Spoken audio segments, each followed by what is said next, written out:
Hello. Hi, everybody. Yeah, Julie, you're off screen. You want to come over closer to me? I won't bite you now. Not right now, anyway. Maybe later. For the New Year's bite. Happy New Year, everybody. Thank you New for Year's. joining us. You want to put on the chat so that people can Looks like we already have a chat already. Communicate with us and let us know if they Thanks, can Robert. Hi, Robert. So this will be the last time everybody sees us on Facebook. So if you're joining us on Facebook, please remember that we are leaving Facebook as of today. Last show on Facebook. Yeah. So if you want to hear what we have to say in the future, make sure you follow us on any of the other platforms that we're on. Yeah. We're on Rumble, we're on YouTube, we're on Rockfin. It's hard. Usually it's you. Usually it's just me. So I got all this space. I know. It's like taking up all the space. Yeah. So Happy New Year, everybody. I hope everybody had a great holiday. And if you guys have anything that you want to say or any questions you have about why we have decided to exit all Meta brands, please, communicate that to us. If you want to type in the email where people can send us an email, let us know if you can hear us okay. I'm not checking on any of the. Yep, looks like we're good. You know what? You might want to keep that close to you instead of having to constantly reach over, because I have a feeling we're going to be interacting with people. Okay. All right. For this I can do that part. episode. Okay. So, all right. And so JP obviously has decided to join for today. I guess we're calling it a bookmark. I was thinking we were just going to do a special farewell to Facebook today. Yeah. A special farewell to 2024. Yeah. Today. Okay. I'm just rearranging some things that we forgot to do.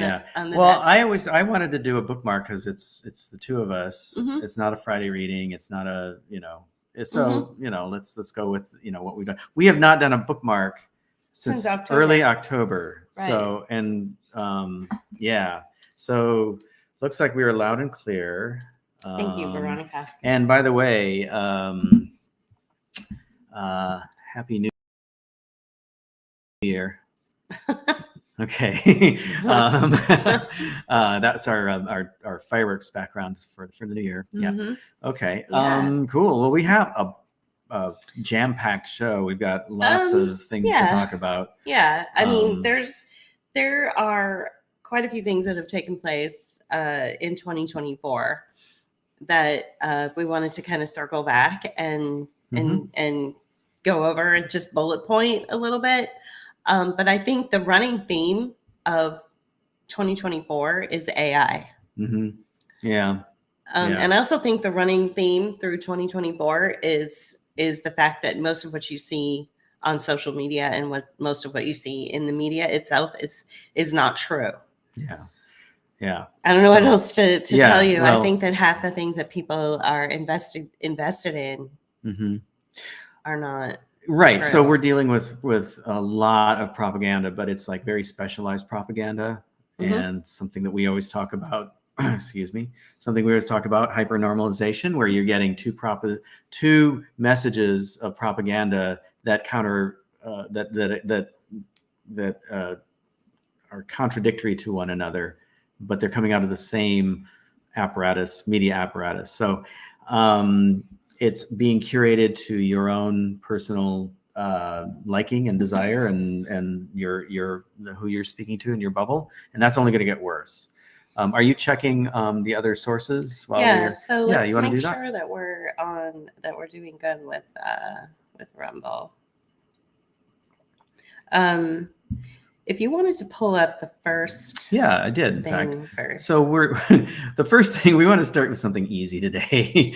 So let's see, share having trouble. Yeah. So what we heard just a week or two ago, I guess it was last week, that the Santa Cruz wharf, not the boardwalk, but the wharf, which is just up the coast a little bit. And I can't remember if I think the lighthouse and the wharf were like north of the boardwalk, like towards San Francisco. Not by much. No, not by much. For those of you who don't live in California, Santa Cruz is a small beach town that is outside of San Francisco, and one that we used to go to quite often. It's about 2 hours south of San Francisco. It's on the other side of the bay from Monterey Bay. And it's a cool little town that we liked to go to. We think of Biloxi as sort of like our southern version of Santa Cruz. It's kind of cool that way. Anyway, the wharf basically fell into the ocean like you see here. And the story goes that you told me the other day that they're blaming the seagulls. Please don't blame the seagulls. I know, don't blame the seagulls. The sea eagles. The sea eagles. They're an Eagles cover band. Is that the Sea Eagles? They're a surf version of the Eagles. They are sea eagles. They're the seagulls. They're so Jonathan Livingston and his buddies basically took out the Santa Cruz wharf. So yeah. I don't know who that is. Jonathan Livingston, Seagull. He was the character in a very popular book in the early 1970s. So yeah. Anyway, so I don't really know what to say about this other than, it's just basically more civic not doing their job, city government, state government not doing their job, or just not putting the funds towards things that matter to the community. And you get this, because this is not from a hurricane. This is not from storms. It just kind of came down. And, despite what people were saying about the atmospheric river, that's not the reason either. It's just neglect, sheer benign neglect. And the seagulls. And the sea eagles. All right. Sheer benign neglect. Yeah. Yeah, exactly. Yeah. So we have some comments on here. Do we? Yeah. Oh, so you want me to read? No. It's okay. I'm responding. Okay. It's somebody wasn't sure about the time, and this is from a previous. Johnny Lawless said, I had a bathing suit with Jonathan Livingston Seagull. That's cool. Who's Johnny Lawless? I don't know. Hi, Johnny Lawless. I love your name. It's on. This is a follower on YouTube. And hi, nice. Julie and JP. Happy New Year. Well, happy New Year to you too. Yeah. So that's awesome. Yeah. Well, Julie on Twitter goes by Julie Miss Ruley. So yeah, man. You guys have something in common there. Yeah. All right. Yeah. So go surf Santa Cruz. Right on. All right. Do yeah. it. Yep. I need better light. I don't know. You need better light? I don't know. I just feel like I'm in the dark. You're not in the dark. Okay. Julie, you're never in the dark with me, but well, it's okay. Sometimes. That's all right. No, we had adjusted the light. There, is that better? Yeah, that's a little better, all I guess. It's going to get LOL. You guys used to know my old account, Exalt. Oh, okay. Hello. Okay. Okay. All right. Got it. Cool. All right. So we want to talk about why we're leaving Facebook a little bit before we launch into some of the bullet points of Elon Musk nuked it. Oh my God. Yeah. Well, I hate him. We both. Oh, I hate Elon Musk. Elon Musk. Or as I like to call him now, he changed his name to he's such a dick. He's Captain Obvious. Yeah, I really hate him. Let's see. He changed his name to hang on. Because I insulted him.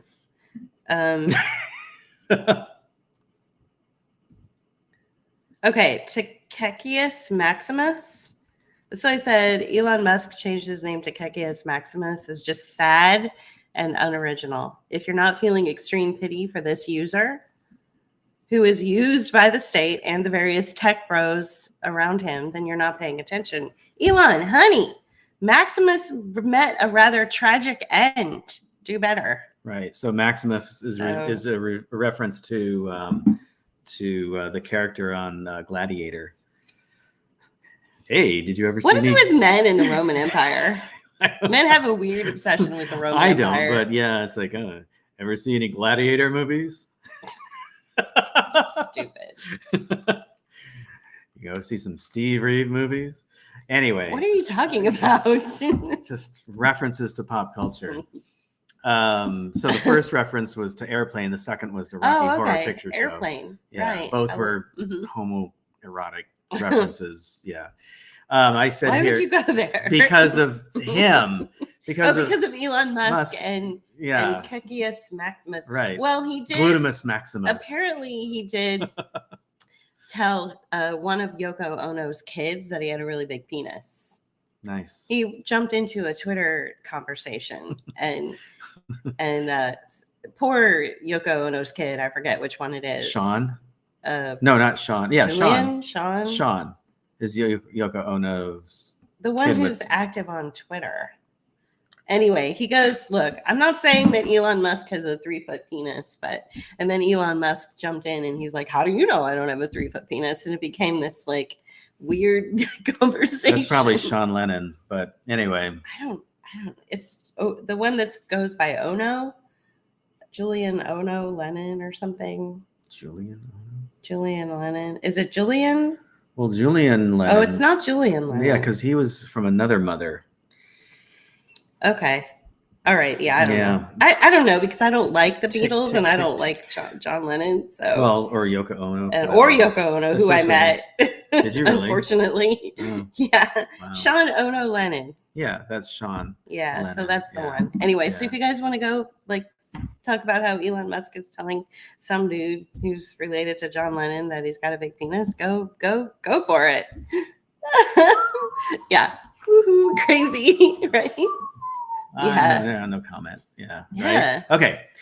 So, all right. So we're leaving Meta platforms, all Meta platforms. So Meta, the brand, formerly known as Facebook, So Facebook branched out and had to become something else. So they called themselves Meta.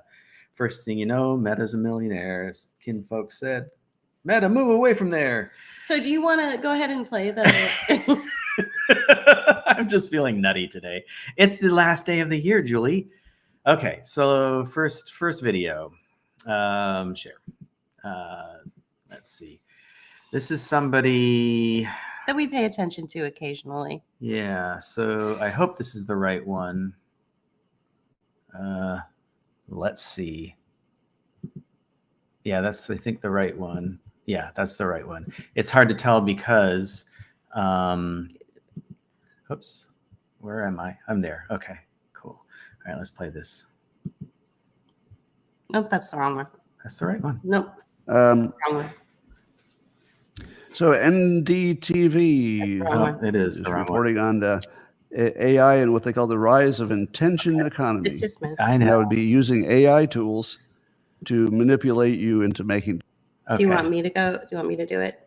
No, I think I can do it. It's just that I picked the wrong one. Oh my God. That's okay. Good. Dead air. 5850.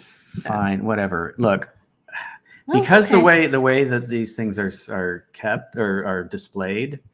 Okay. Is that it? Mm-hmm. That's the right one. Okay. He needs to clean his screen. We need to clean our screen too. Our screen is fine. He needs to clean it. So Meta say they're going to allow AI-generated users on both Instagram and Facebook. So the AI, you could create an AI, like a little AI personality, and they're going to allow you.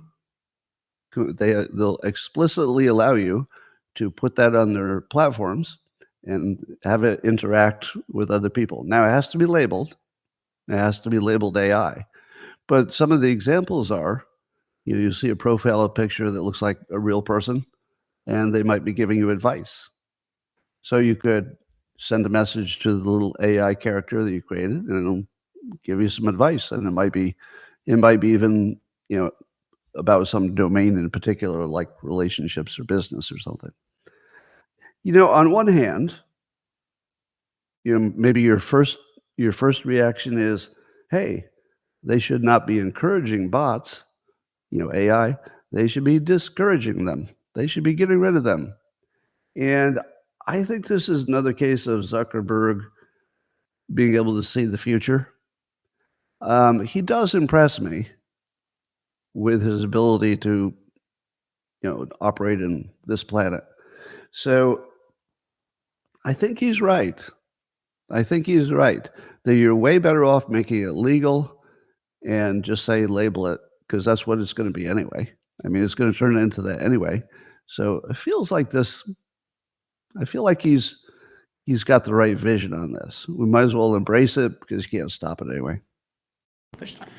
All right, my God, I'm sorry, but No. no. No. So that's another reason. So I don't know if you guys understood what Scott Adams was saying there, but basically, you know, one of the things that Zuckerberg had said, or that the Meta brand is going to do, is just flood the platform with artificial bots. intelligence. Now they're going to frame it like, oh no, it's you creating your own artificial intelligence that you can control. No, they're going to flood it with artificial intelligence, because I don't know anybody on the Meta platforms, Instagram or Facebook, that are interested in creating their own artificial intelligence pages that they can then go to and ask for advice and talk to. That'd be like talking to yourself or something. I don't know anybody that actually wants to do that, because most people are still on those platforms because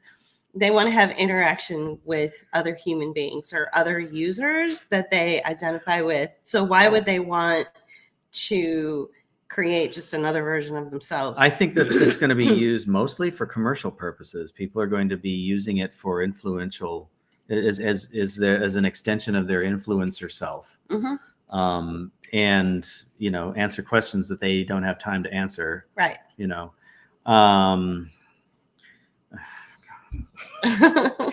Scott Adams, you know, you listen to him, but I can't, sometimes I don't understand. Well, I have the ability to listen to people that I don't agree with and not have a shit fit. Well, like, I'm not having a shit fit. I'm just saying. No, I'm not saying you are. I just ignore the parts that I don't agree with. And also, I like hearing what people say that I don't agree with, because then I can like come up with a really salient response to that. I guess, yeah. Well, the other thing, because the world is not full of people that are just going to agree with everything I have to say and everything I believe. The problem with Scott Adams is he's never grown out of that nerdy 10-year-old who does magic tricks and always has the facts in front of him, or is because he's memorized like all these facts, and he controls the conversation so that you talk about what he wants to talk about, and he's always appears to be smarter than you are. Well, I think that has to That's Scott Adams. I think it has to do with his mother. He was clearly a mama's boy, right? He was clearly, like, we could sit here and do an armchair analysis of people like that, and I think it just goes all the way back to his childhood, where his mother was like, you can do no wrong. Well, in fact, come out here and perform for my bridge club, right, while we drink our martinis or whatever we drink. Yeah. Our Cosmos. That's more probably more of the bridge club drink. Yeah. Yeah. You know, so he could do no wrong. We used to go to a cocktail bar that, like, if you asked for a Cosmo, they'd kick you out, or at least they wouldn't serve you. They said clearly, a Cosmo is not a cocktail. Right. So that's one of the reasons we want to leave Meta, is because they're going to flood the platform with AI and with bots. So we have another clip that I'll show on screen right now, and if we could try to get it to go back to the beginning. Yeah, I can try to do that. So actually, that's perfect. This is perfect. Good. All right, thank you. Cool. I just don't know how Democrats ever recover. So NDTV is reporting on AI and what they call the rise of intention economy, and that would be using AI tools to manipulate you into making decisions. So the way AI words things, the things that he chooses to say or not to say, would be persuasion. So the worry here is that AI will have persuasion, and it will anticipate what people will want, and it will steer them toward different decisions. I think that was it, because then he Yeah? gets into like another part of like free will and all that stuff. Oh, right. Okay. Right. So this tied into what he said a moment ago that we just illustrated. So these are two pieces from a very long video that he did today. He's usually on for like a couple of hours. It tells me that, like I said, I think people are going to use these bots as like extensions of themselves for influencing others. And then this whole idea of like a bot coming along and saying, trying to influence you and persuade you, as Scott Adams would say. He misses the entire point in that little segment, because he ignores the fact that, our society in the United States especially has been living with advertising since the beginning of the 20th century, if not earlier, and probably like 200 years of advertising and, a consumer society on steroids since at least World War II and going back as far as, 200 years ago. So, advertising is like it's sort of like we're fish in the water of advertising, right? We don't know it when we see it. In a lot of times, sure, we click off ads or whatever, but ads come in so many different forms. They'll do a product placement in a movie or TV show, and you won't even realize you just got messaged, right? Because it's kind of in the background. Unless you're really paying attention, you won't really see, but you'll pick it up. I think that that basically encapsulates almost our entire broadcast today. The end. Bye, guys. Bye. Happy New Year. Happy New Year. Because I think that our existence on social media is nothing but influence, is nothing but advertising. And I'm not talking about advertising for product. I'm talking about advertising to belief systems or choices or behavior. You are already in a very segregated space on social media. And that's one of the reasons why we want to get off of it, is because it is so very segregated. And even people who are on the right side of history in every possible position, they're against interventionist wars outside of the United States. They're against, this idea that the world is overpopulated. So they're against that idea. They want to keep populating the planet. They're on the right side of history in just about every niche. You know what I'm saying? Right. They're against the vaccination schedule for children and even for adults. I mean, and yet there's a lot of hypocrisy and a lot of contradictions that are going on in this very segregated milieu. Right. So, well, I don't know how to say it. You know what I mean? And I'm just finding that a lot of people aren't a lot of users aren't putting their money where their mouth is. Yeah, I get that. And, I think that this use of AI, part of it, we shared a document early on, over a month ago when we first heard about this thing. I think it was the beginning of November or the beginning of December that we heard about it.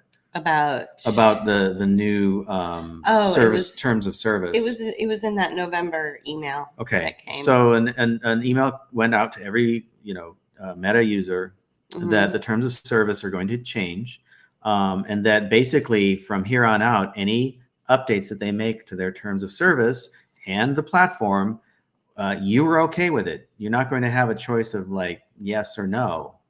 Right, and they don't even have to communicate. They won't even have to communicate anything to you. And increasingly, you will see AI interaction with you, but also the danger is to people like us and to other creative people, where your content is going to be, open to be used to for third party purposes, right? And so anything like, say, you put up a drawing or a painting or a photo of something that that you deem as like something personal that you created, it's now, I mean, in the first place, Facebook and Meta said, this is ours, basically, because you put it on our platform. But now, not only is it theirs to use as they feel, now they can turn it over to third party, and it's on AI steroids, right? So it can be distributed instantaneously throughout the world in a different format than you originally ever intended.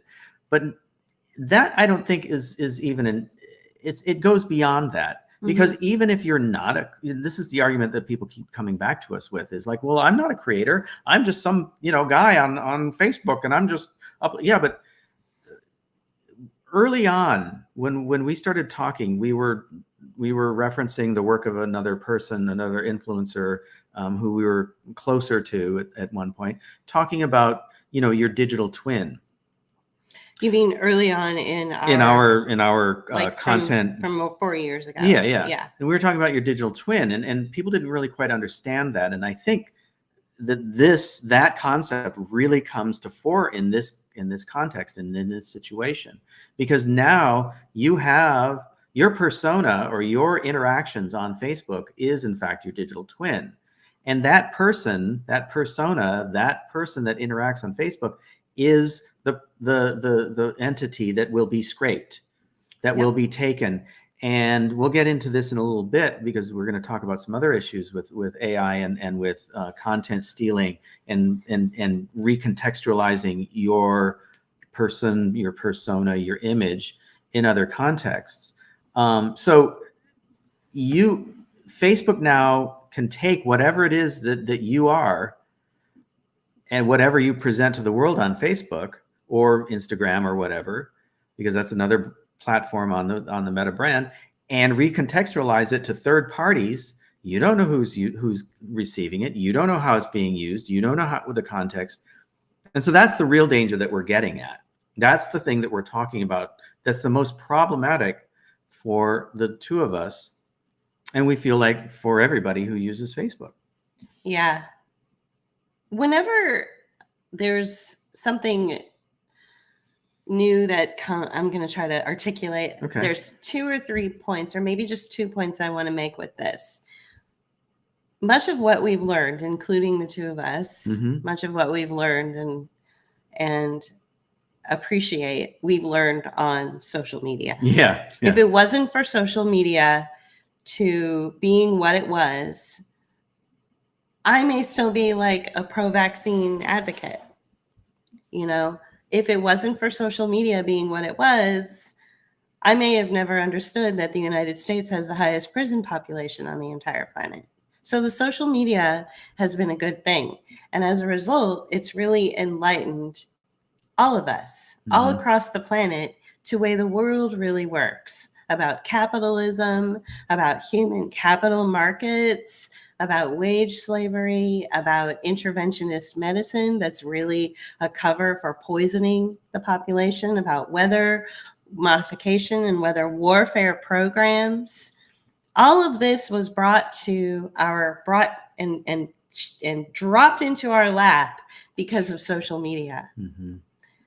This is now the next phase of that. Social media was a place, and the internet, but mostly social media, was a place where you could enlighten and grow and evolve and become strong and make better decisions for yourself based on what you were learning from your compadres and from your or your compatriots, depending on where you sit on the or your comrades or your comrades, where you sit on the political what bench, whatever. So all of that.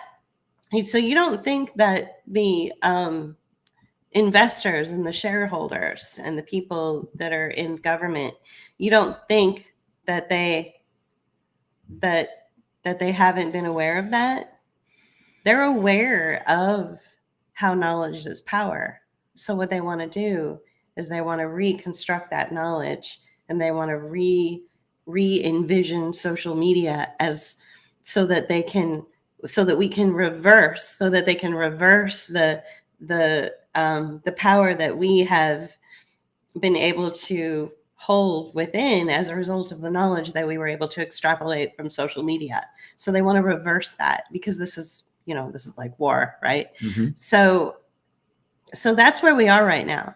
So we're at that place where the social media has been a gift to us, where we've been able to connect with all these people and come to this place where we all are sort of speaking the same language and moving forward in our own quirky ways and getting away from the state. And so now it's time for the state to pull us back in and work on the next generation, especially the younger generation.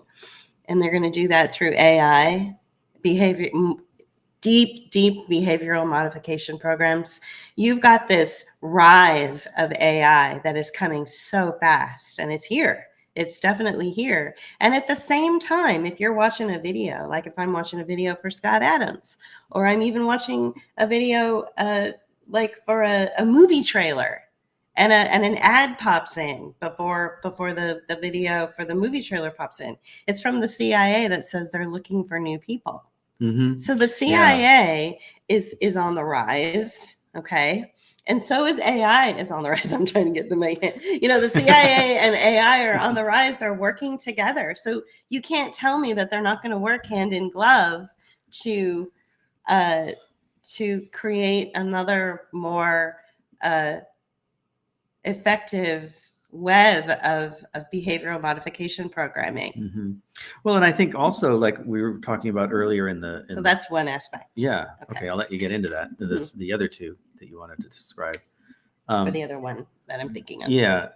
I think that what we were talking about a moment ago with hypernormalization, it will be like hypernormalization on steroids. Mhm. You're going to get two different messages coming at you that are contradictory, and they're from the same apparatus. Right. And with AI, the sky's the limit with that. Right. Exactly. You So as I was saying before, social media was a place at one point where we could all learn from each other. We could realize that human capital markets means that our bodies are being used to push forward value in the billionaire class. Like consumerism and capitalism is pretty much coming to an end.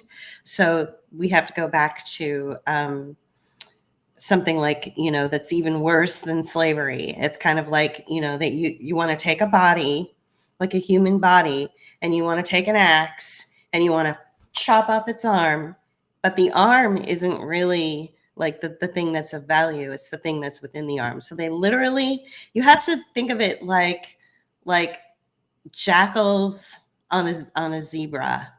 They're literally tearing us apart, tearing the flesh off of our bodies and getting to what's inside, getting to our hemoglobin, getting to our bone marrow. They don't give a shit about our flesh. They don't give a shit about our mind. So it's something like that. Like that's where we are. Because they're angry at us because we've used their behavioral modification program to evolve and to edify ourselves through knowledge. Okay. They're pretty pissed off at us for that. So they're going to come full force with this AI shit and take it all back and just stomp the critical thinking out of you, like as much as they can. Well, as much as they will be able to with this new technology, with this technology. So there's that aspect of it. And then the second aspect of it is the exploitation. I'm thinking of one person in particular who has a 4-year-old, like a 3-year-old or a 4-year-old. And this person puts videos and pictures of that 3-year-old and that 4-year-old up on his Facebook page since the child's birth. So we have all watched this child go from being 1 hour old to now 4 years old on social media. After today, that child is open season. He might be walking, through Target one day and suddenly see his kid's 4-year-old face on a poster board for, dungarees or Wranglers or whatever, little diapers or little whatever, diapers or something, and go, And wait a minute, The I kid didn't is 10, but there's his baby's face. Right, but I didn't approve that. So if you are going to be on social media, if you're going to be on Facebook, you have to be okay with giving yourself away for free. The first time I heard about an individual that said, if I'm going to walk into a room anywhere, I don't care where it is, if I'm going to walk through a mall, if I'm going to walk into a bar or a restaurant or an amusement park, I want there to be a string of lawyers and contracts around me, because this is not for free. This face and this body is not for free. Now, this person had the clout and the name recognition and could do that. It was Paris Hilton, believe it or not. In the late 90s, early 2000s, she came out and said, everybody has to pay to have me or my image anywhere. Like you have to pay for me. And that's the attitude that we should take. If you are somebody who sketches for a living, or you want to sketch for a living, or you want to paint, if you are somebody who wants to plaster your kid's face all over social media from the day he's born all the way up until he's now 4 years old, then you better be prepared to give him away for free. Just give him away. And if you're a teenager, or if you're parents of a teenager, and we'll get into this a little bit, you better be prepared to see your daughter's face on an AI image of an adult video. And you better be okay with that, because that's how much they hate us. Yeah. That's how much they hate us. They really despise us. Well, they just see us as content. And the thing to crack open, rip apart, and pull the thing that's inside of us, pull it out, and then pick it apart and throw the pieces away that they don't feel are useful. Yeah, right. I mean, it's really disgusting. That's what AI is all about. Right. I'm interested in what Adam said regarding something he called the intention economy. Did you pick up on that? And do you have something to say about that? Wow. I remember when he said that. Should I go back to that and rewind it? Yeah. I mean, and we can look at if there is like an official term. Yeah, Wikipedia has an entry for it. Okay. So should I play this or? You can if you want. Yeah. I mean, back to 5850. 5850. Yeah. It's pretty short. So keep going just a little bit. Because I really feel like this is good. Yeah, there we go. Yeah. Okay, let me share that. Oh, that's not what I want to do. Share it here. Share screen. And because I had closed it. I hope it's this one. I think it's this one. Yeah. Okay, cool. Let me play that again. To ever recover. So NDTV is reporting on AI and what they call the rise of intention economy. And that would be using AI tools to manipulate you into making decisions. So the way AI words things, the things that he chooses to say or not to say, would be persuasion. So the worry here is that AI will have persuasion, and it will anticipate what people will want, and it will steer them toward different decisions. Now, why would you worry about this? Because people have free will. That's when he gets into another argument that I don't care about. So you can get rid of these two tabs. Yeah, now. I will. I didn't want to get rid of them because I wanted to go back to that intentioned economy. Right. So what is that? It's an approach to viewing markets and economics, or the intention economy is an approach to viewing markets and economies, focusing on buyers as a scarce commodity. Customers' intention to buy drives the production of goods to meet their specific needs. It is also the title of Doc Searles's book, The Intention Economy, When Customers Take Charge. So a consumer market is this idea that we have to, that I'm think of a brand, I'm any brand, that I'm a brand, I'm a major American brand, and I need to pander to the consumer. I need to market to them. And I need to work really, really hard at marketing to them. And I think the intention economy basically says that we don't have to market to the consumer anymore. Right. That the consumer is just automated, like it's an automatic thing. So well, think of like people wearing brand names, you know, like on their clothing and on their stuff. clothing and stuff like that. I mean, we all do it, you know. It's my guilty pleasure. Do you really? You don't wear brand names, do you? Well, yeah, I have a few shirts that have some brand names on them. Well, bands. Yeah, but like Chrome, Bolt. Oh, yeah, I guess. So, but you know, and at so least they're cool brand names. Yeah, you know. yeah. But you know, all the same. I mean, you know, it's still an advertisement for another, That's for, true. or you know, a company, right? So Doc Searles coined the term in an article for Linux Journal, and he wrote, "The intention economy grows around buyers, not sellers. It leverages the simple fact that buyers are the first source of money and that they come ready-made. You don't need advertising to make them." Right. So what Scott Adams was talking about was using AI agents to influence people into becoming that type of consumer, that type of buyer. And, you know, yeah, he goes into other areas that we, you know, philosophically I don't agree with. But and this is what I was getting at before. It's like we swim in a sea of advertising so that we don't necessarily recognize it. Hence, like what they're describing there. Did you want to go on with that entry? Well, I'll just read the last paragraph. Okay. It's only 2 sentences. Okay. Companies need to be able to respond to a customer's precise needs. Mass customization in a lot of areas, it is no longer inherently necessary that I get the exact same thing as a million other people. A computer manufacturer can be geared for assembling a computer just for me, to my specifications. A travel agency can construct a travel plan particularly for me. Okay. So it also has to do with customization. Yeah, and you know, here's the other thing.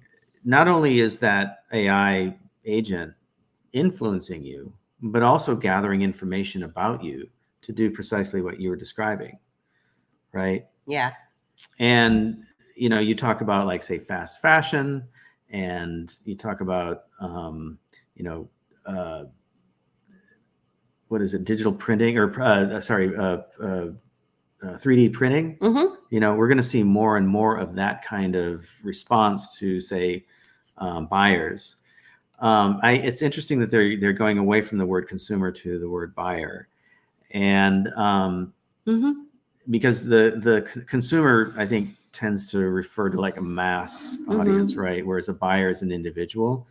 So they're getting to the point, you know, with AI, and you know, because AI can be omnipresent practically and do so many different things at the same time, it can engage with us on a very personal level and make it seem like we're actually interacting with somebody, a real person, right? You know, and not only influencing us, but also gathering information to feed us, to feed it back to us. And that could be anything: content, products, services, whatever the case may be. I'm a new mother. I don't want to use brand name diapers. What do I do? So you could create an AI to come back to you and say, well, based on the last, 10 years of your Facebook entries, it sounds like you're looking for something that's organic cotton that you would put together with pins. And these are the best organic cotton companies, that you could choose from. These are the top 5 organic cotton diaper companies. You know what I'm saying? Like, so some people are really going to love it. And, to some degree, it's, it's both good and bad, right? It's good if you're in an isolated place and you can't get to a store that has things like that. Okay. It's bad because it can do like what we were talking about in one of our videos early on, like 2020, where they start anticipating what you want before you even imagine you want it. Which I mentioned in a broadcast a couple of weeks ago. Okay. In one of my Friday broadcasts, I said, that I never said out loud to anybody, not a soul, and especially not on social media, a thing that I was thinking about in my head for a while. And it was about sort of, aging. It was, women of a certain Right. age start thinking about, the aging process. And I mentioned this before, so some of you have already heard this. Never said a word, never talked about it on social media. But when I ordered something from a big box brand, big box store or whatever, it said a recommendation was for the exact thing that I had been thinking about in my head. The thing that I was concerned about regarding the aging process. And that you hadn't told anybody. I hadn't told anybody. It recommended it to me. And I didn't click on it, and I just barely looked at it. But then when I actually got the thing that I did order in the mail, they sent me a free sample of the thing Wow. that I was thinking about that they had recommended to me. So these are. So this is like, yeah. Whew. So it's, and it's not that's magic. why people think that there's, dark magic. Right. Yeah. And it has nothing it's to do with the devil. It has everything to do with shopping habits. Yeah. What you purchase, not just online, but like out in the real world, because if you use a credit card or a debit card or something, those records go in, that goes, it feeds into a marketing platform, and it gets sold to third parties, just like what Facebook is going to do using AI. Okay. But this is consumer behavioral data that is, collected and tracked and turned into information that is then sold to other people. And, you get something like what just happened to Julie. It happened a few weeks ago, but yeah, it was really creepy. And so, that's another reason why I want to just get off all Meta platforms. Right. There is this idea that it's going to be so normalized. And when you're on social media and you're having connections with people and your influencers and your favorite people in the world are saying things like, without you, I wouldn't be able to get up in the morning. And without you, I wouldn't be able to really feel good about life. It's hard to leave that. But these are people that you will never sit across the table from and share a beer or a cup of coffee or take a walk on the hillside with, or a stroll near the water, or go to a baseball game with. These are just people in social media that happen to have a couple of different worldviews that are similar to yours. And for some reason, that dopamine hit has hooked you. You're hooked. They needed to do that. The founders, the people that created social media, needed to create the hook like drug dealers do. They needed to create the hook so that you are, now stuck in this dopamine feedback loop so that they can then take you and exploit the fuck out of you through AI and your digital twin. So good luck with that, those of you who are staying. And I'm not saying that we're perfect. There are still other social media platforms that are not of the Meta brand that we're still on. Right. But probably we'll be getting off of those soon as well. Part of the problem for us is that, we use these platforms to promote our work. And so it's a double-edged sword for us, I don't engage on a lot of them very often because I'm busy with other things. But, for instance, I'll tweet Scott Adams when I'm like, you got it all wrong, dumbass. Right. Or when I try to humiliate Elon Musk in my own way. Right. I do less on Facebook, but, we do like share content, like, we'll see something that we think is really interesting or valuable to our viewers. We're going to still be on, for video, we're going to be on, YouTube as long as we can, Rumble and Rockfin.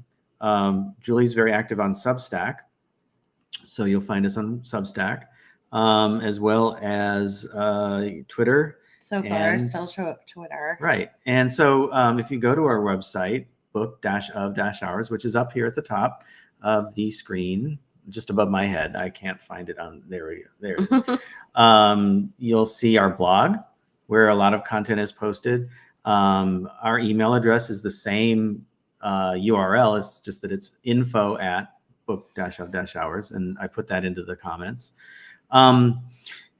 which you won't see on Rumble. But anyway, the point is that, we'll be out there. We'll still be putting out content. It's just that we use these platforms to promote ourselves and to promote others too. So let's look at some comments. Yeah. Hang on a second. Before we read the comment, I want to close out this discussion about AI with All right. Justine Bateman's. All right. Oh yeah, that was a great tweet. Right. So Yeah. Justine Bateman played Mallory on Family Ties. Family Ties, the one with Michael J. Fox. Mhm. So I don't know if you remember that show from the 80s. I watched it, but I've always liked her, and I'm glad that she never became sort of like super popular. But she is really popular on Twitter, and she made a statement yesterday at 10:07 p.m. Be very slow to believe anything you see online. Foster a spiritual life so you are in touch with your instincts. Don't use generative AI. Whatever the task is, do it for yourself. You are more than capable. The tech bros just want to separate you from your money, and they'll try to make you think you need their ridiculous AI to do what you can do for yourself. Mm-hmm. Call bullshit on this attempt every time. You are a human. You are extraordinary. AI is not. It's a parlor trick. Okay. Okay? That's good advice. That's a great tweet. Yeah, when and you they're read making- that. Yeah. Yeah. Go ahead. They're making billions of dollars on a parlor trick. Don't let them. Right. This isn't an insult to our intelligence, right? So we can read some comments Okay, now. yeah. So this one says, "Hi, you two. What did I miss?" Not well, much. not much. I mean, you missed the Santa Cruz Wharf and AI discussion. We're going to start going into the bullet points of 2024 in just a sec. Yeah, but you can go back. You were on YouTube, so you're on YouTube. You can go back and watch this. If you're on Facebook, you can watch this up until probably close to the top of the night. Yeah, we're going to take everything down on this before evening. midnight. Yeah, this evening. Okay, let's see. Wow. So what does it say? Will TikTok be full of AI? Rebecca asks. I think TikTok already is. I think so, it was too. one of the first, and I think that's one of the reasons that the Meta brand and some of the other social media companies are moving forward so aggressively with AI in order to keep up with TikTok. Yeah. TikTok uses AI in many ways, including its recommendation engine, content creation tools, and user interaction. TikTok's For You page uses AI algorithms to analyze user preferences and engagement patterns to personalize content. The TikTok's Symphony digital avatars use generative AI to create avatars of real people to help brands and creators tell stories. So TikTok is all about AI. So that's exactly like what Scott Adams was talking in that one video, and then what we've been talking about with like what YouTube intends to do. So the reason I'm talking about TikTok is because Rebecca Geiger asked, will TikTok be full of AI? And I'm here to say that TikTok has been TikTok is AI. Okay. Yeah. It is AI. So absolutely. Yes. Yeah. And then what else? Richard Happy Bonner. New Year to you. Happy New Year to you as well. Did you want to play that or? Oh, I can show it. Or show it, I mean. Julie JP, please allow me to be one of the first to wish you, all yours, a happy, healthy, prosperous, sorry, I can't read, and joyous new year. Thank you. Thank you, Richard. I appreciate that. You're the one that is in Pennsylvania. Yeah. Is that right? Yeah, exactly. Let's see. Veronica says, I think they've already started. Really? I got a flood of new friend requests. Yeah. I mean, they've been ramping this up. It's just that after the first of the year, they're basically, no holds barred, and you don't have to agree to anything. So yeah. Okay. So then, let's see, this is interesting. Okay. So this is from Veronica again.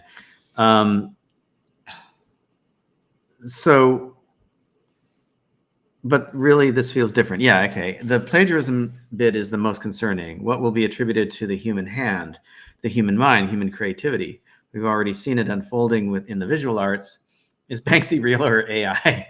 How do we know? Will knowing Exactly. become inconsequential? So I think that that's an interesting comment. I think that Banksy has been so I think Banksy originally started out as a critique, but then kind of became a cartoon of himself or itself. I think of Banksy as a persona. Yeah, I think Banksy is many people. Right. Because if you look at the artwork, it's pretty simple. Like anybody could do it. So anybody could do a piece and then say, "Oh, look, Banksy's at it again." Like I could. It's easy to draw a girl with an umbrella. Whatever. You know what I mean? Yeah. Holding it up against bombs or something. It could be one person. Like there was an artist who would print up images, and I can't think of his name right now, but they would be like large portraits of like political figures or whatever, and then they'd have like a phrase underneath it criticizing that person for what they said in a different context, right? It was pretty cool. And he would distribute them out throughout the country, and people would then post it for him. So that he could do it himself, but he could only reach his city, right? So he distributed the stuff out. So, it might be like that as well. Like Banksy could create a template that somebody else could spray somewhere else, things like that. But anyway, I think that, ultimately, and I don't want to really get down the rabbit hole on Banksy, but it's a good example of like, starts out as a critique of contemporary life, politics, whatever, and becomes kind of a caricature of itself.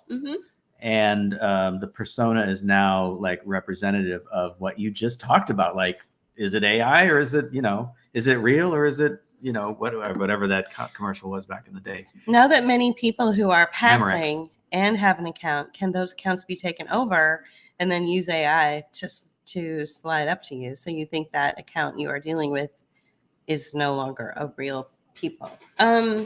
I think the question is about dead people. Is that what she means? You are passing. Now that many people who are passing. Yeah, I see what you're saying. Absolutely. Probably. That's one of the things that that Meta has talked about. It's like you will absolutely be able to continue to have an AI version of dead grandma, dead uncle, dead sibling, whatever, and they can continue to be alive. Wow. And that's gross. That's gross. That is gross. I just find that ethically questionable. I do too. And then I already made the decision to leave. I have a business and 2 advocacy pages, but my husband, who never engages, will be admin for them. It all feels toxic and inauthentic to me now. That's something we talked about together. We have a friend who didn't know about all this stuff, and she engages on Facebook pretty often, but she also has a small business that she uses Facebook to promote, right, in her local community. And so we were thinking, it's one thing to have a business site, a business page, and to use that to promote your business. It's another thing to engage, personally and end up with things like what, we've been seeing in our comments, and what we've been talking about. Rebecca, yes, this exact video is available on Rumble. In fact, it's running right now. Yeah, as a live stream. So if you want to just hit the copy, so we can copy that in. Here. So we'll put the Rumble link to this very video in the chat, keeping in mind that if you're engaging with us on Facebook, it's going to be here until until about 11, maybe 11:30 or so. Central Time. Central Time. So go back and look at the comments and grab the Rumble link and subscribe to us on Rumble. Mhm. You can also subscribe to us on YouTube as well, Mhm. if What you are you want looking for? to YouTube. If you want to do that, and then we're going to get into the talking points of. It's right here. And then could you just hit copy Yeah. the link, and then put it in the chat. Okay. So this is our YouTube page. Mm-hmm. So please subscribe to that as well, because I'm still doing, every week I'm doing a Friday reading, and every week I'm adding more commentary around this AI, situation, Mhm. and how incredibly devastating it is for the human race. Mhm. I don't know how else to put it. And I think that there are really influential people who have a lot more followers than we do, Yeah. or than I do, who are starting to, who have come forward and said, oh, whoa, we can't do this, we cannot do this. So we'll see. We'll see what happens. But I think that if the smaller channels like ours continue to talk about it, it Mhm. will inspire some of those with more influence to pick up the mantle as well. Right. They already have. Yeah. They're doing good work. So I want to at least say that. Okay, so there's some other things that have happened in 2024 that I felt, were interesting. The way we look at the world. Sure. Okay. Do you want to just go along with what we programmed, or do you want to delve in? Yeah. So okay. So there's this trend that's been going around for a while now, but I feel like it was really amped up in 2024, and it was this contempt for young white women entrepreneurs. Okay, that's what I'll call them. And I think by extension, young women in general. Young women in but general. They're using young white entrepreneurs who are women, Yeah. As the whipping boy, as it were. Right. So there's this real contempt and disrespect for them. Okay, so this is really kind of nuanced, and I'm going to be overlapping into again that concept of taking ownership of your own image and trying to expand on it and get some kind of financial reward because of it. So we all know about Haley, the Haktua girl, right? We all know about her. So here's what happened. She had a conversation with someone. It was captured on video. That thing that she said was really funny, and it trended all over social media, and it became a meme. It became a theme. It became probably a GIF, like it's something that people would use to comment on things. Hack two on that thing. Exactly. So when that happens, your image, your words, the thing that you yourself have created, and she said it on the fly. It's not like it was scripted. Right. Okay. And this is the gold that they're looking for. Right. This is the thing that they, the billionaire class, are looking to exploit. And that's exactly what happened to Haley. So she became a meme. Her image became something that was spread all over the place. But unlike Paris Hilton, she doesn't have an army of lawyers and people who know how to write up contracts surrounding her so that she can get money every time her image is used. Instead, she found herself at the mercy of very exploitive and exploiting tech bros and crypto bros who said, yo, Haley, let's take your image and turn it into a Bitcoin, and we'll call it the Hawk coin, HAWK. WK or HAUK, whatever. So they created a hawk coin, and then a whole bunch of people that invested in the Bitcoin and in the crypto.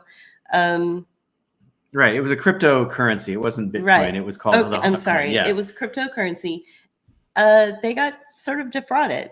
Mhm. Okay. And then what they did is they pushed her out in front and, basically crucified her, saying that she is the one that took advantage of a bunch of people Right. and defrauded people. When really what it is the tech bros and the exploitive crypto bros that surrounded her and tried to, get rich off of her image. Mhm. So that's how we have to look at it. I saw the conversation around this getting to this really uncomfortable place where this chick was, her image was trending, not for the most, not for the greatest reasons. Yeah. It wasn't her It's like best a- moment. It was like a bar conversation. Yeah, it was a total bar conversation. It should have never been turned into a meme. It's very exploitive. It was kind of demeaning. But, when you're that young and you've had, a couple of beers, sometimes you say things, Well, that are stupid. And I'm sure she didn't realize the context that was going on, Right. and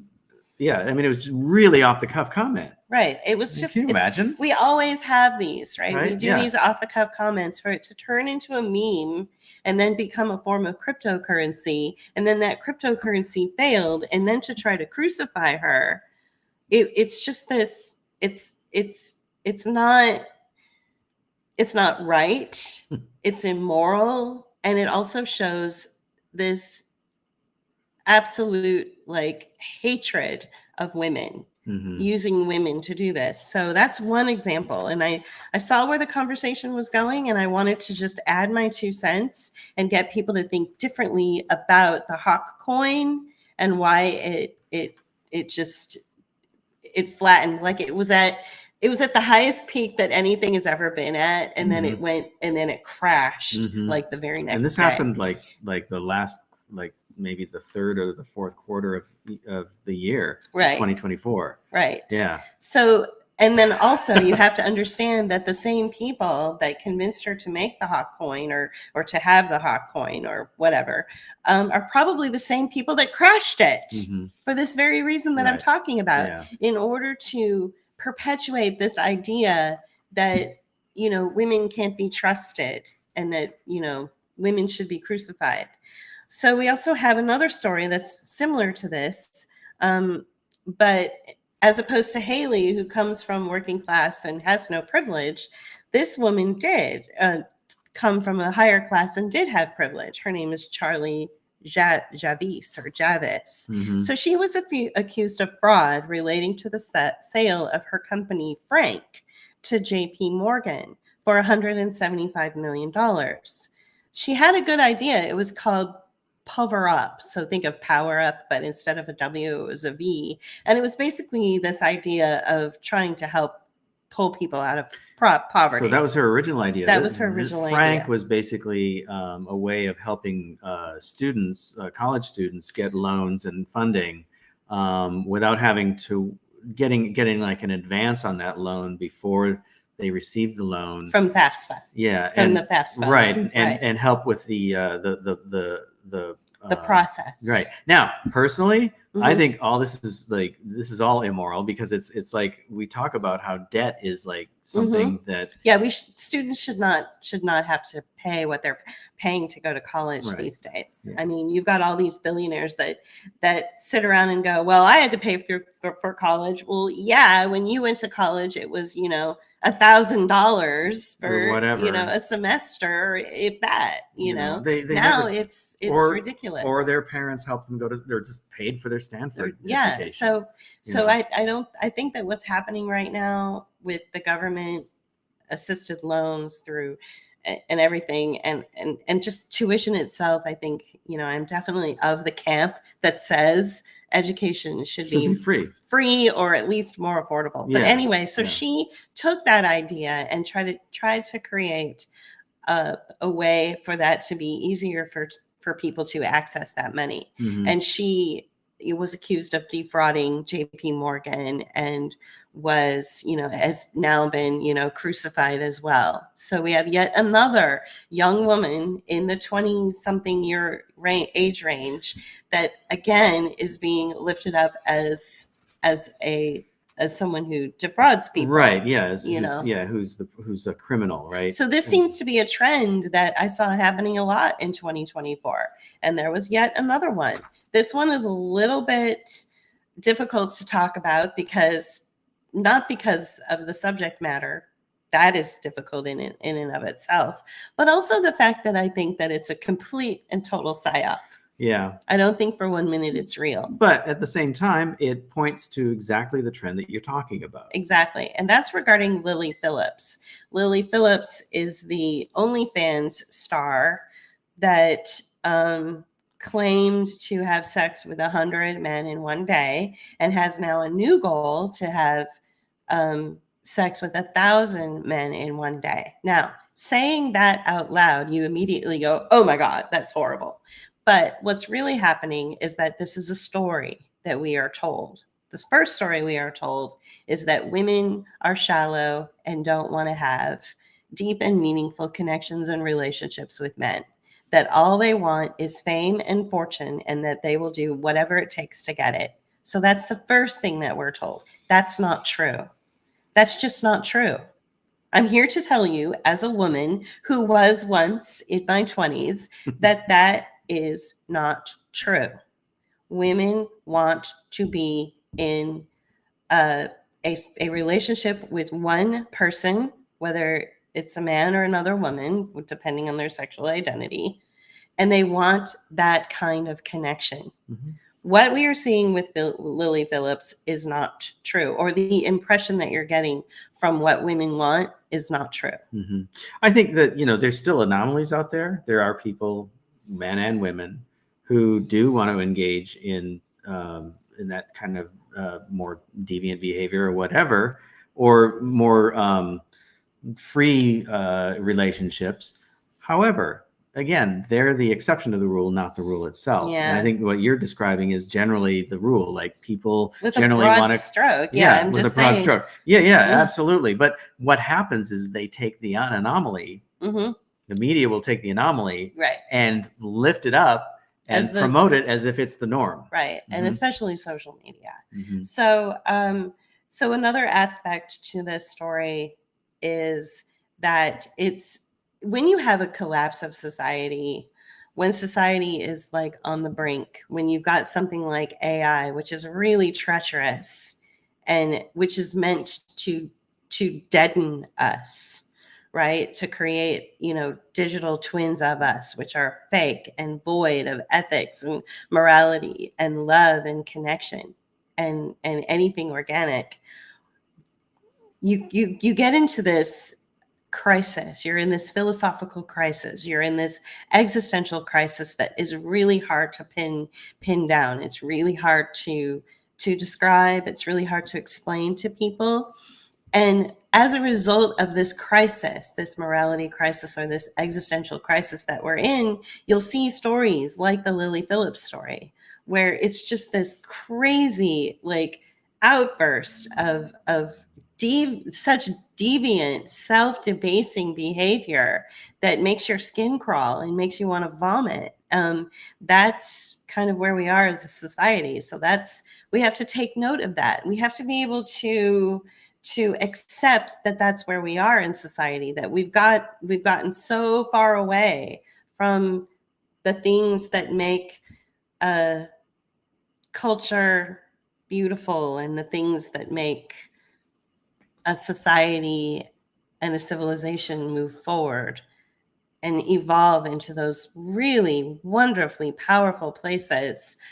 We've gotten so far away from that, and that as a result of getting so far away from that, we're lifting up the most horrific aspects of and the most debasing aspects of our human selves, and this is what Lily Phillips represents. Mm-hmm. And then another aspect to the Lily Phillips story is that I think it's just a story. Okay. I don't think she really is doing those things. Right. I'm not sure her parents really are her managers, like so many people are.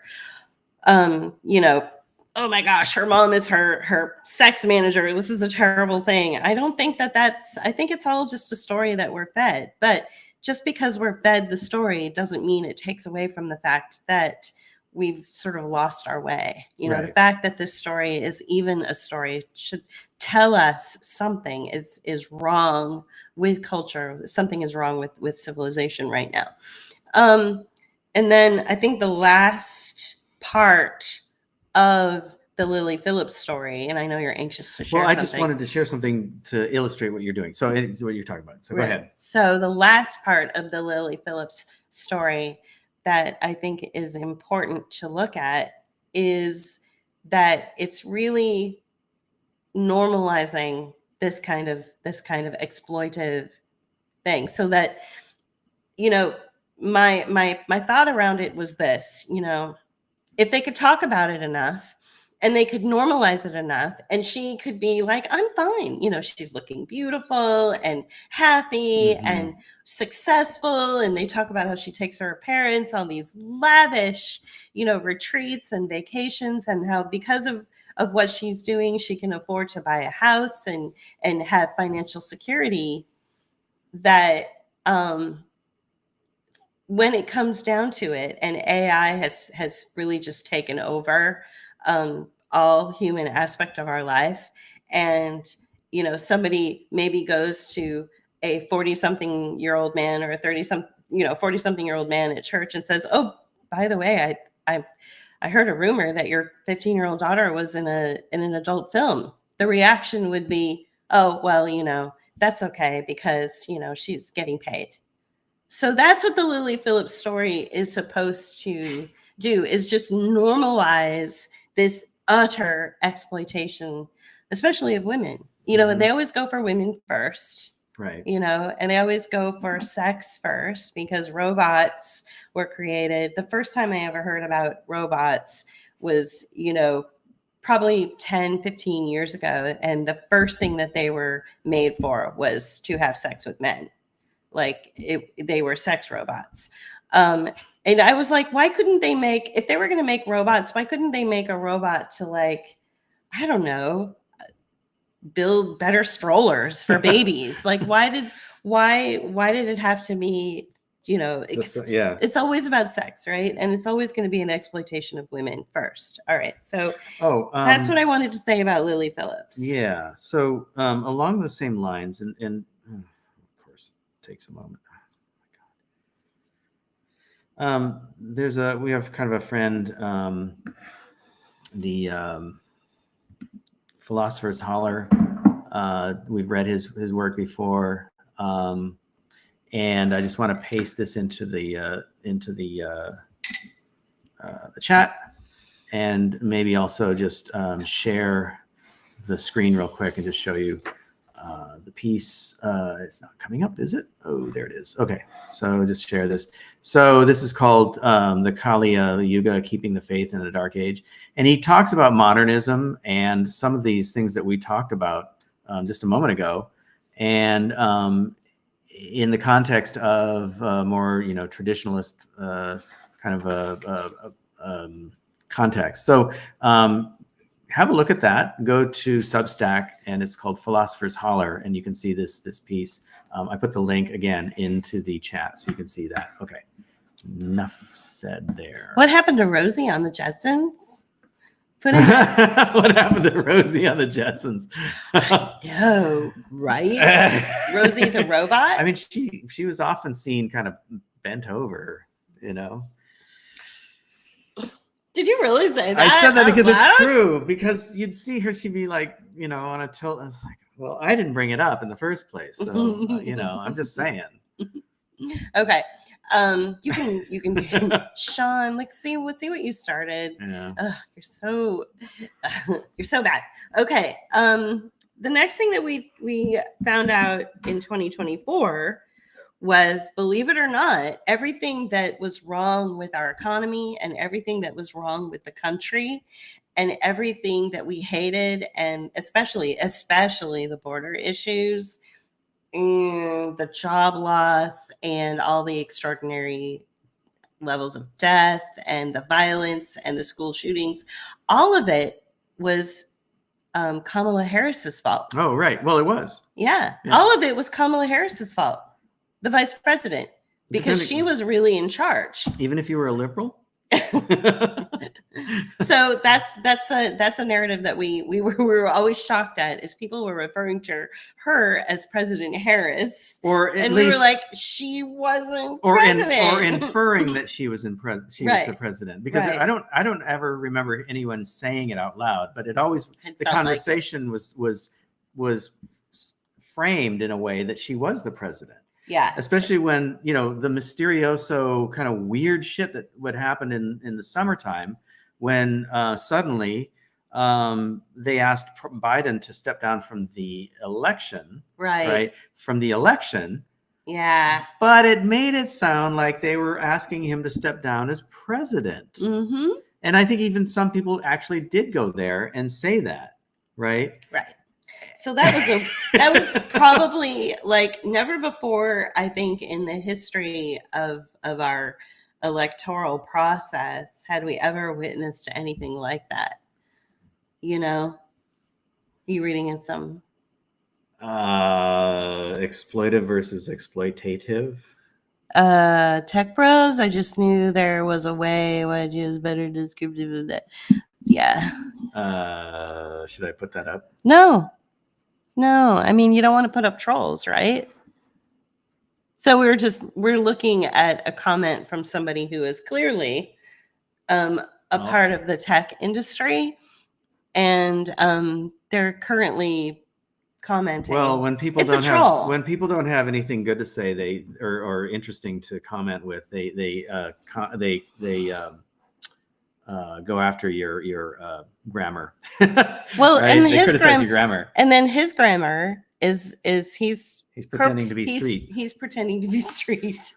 This is similar to what happened in the 2016 election cycle, when we said we weren't voting for Hillary. Suddenly we had all these weird like trolls who are purposefully misspelling words, probably to undercut algorithms or something. Yeah. Or bring the algorithm or bring the thing to us. Right. Yeah. You know. Yeah. Mm-hmm.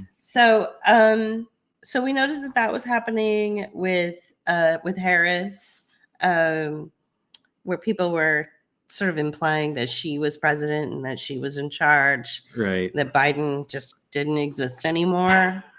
And you want to talk about Musk? Yeah. So we were talking about Elon earlier or whatever his name is, earlier in the stream. So suddenly out of nowhere, Elon Musk starts stumping for Trump. And let me just come out and say that we don't support either side. We didn't support either side. Okay, so we're just saying this. Neither of us like billionaires, and especially Elon Musk. So all of a sudden he's out there stumping for Trump, and we see these like weird videos using the gay theme of the 70s, YMCA, as his background music, which was weird. And he's like, saying all these great things about Trump and whatever. Fine, whatever. That's a stump speech, or it's a rally. Rallies are weird and whatever. But then all of a sudden he's out there stumping for Trump on his own. And not only that, but it sounds like he's running for president himself.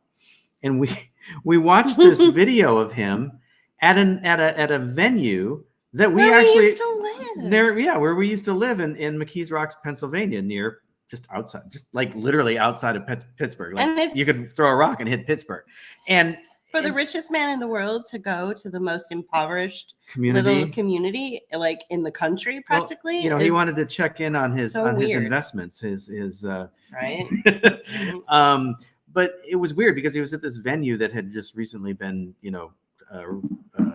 opened, and it was an old 1920s theater that had been, reconditioned and turned into a really cool, music venue.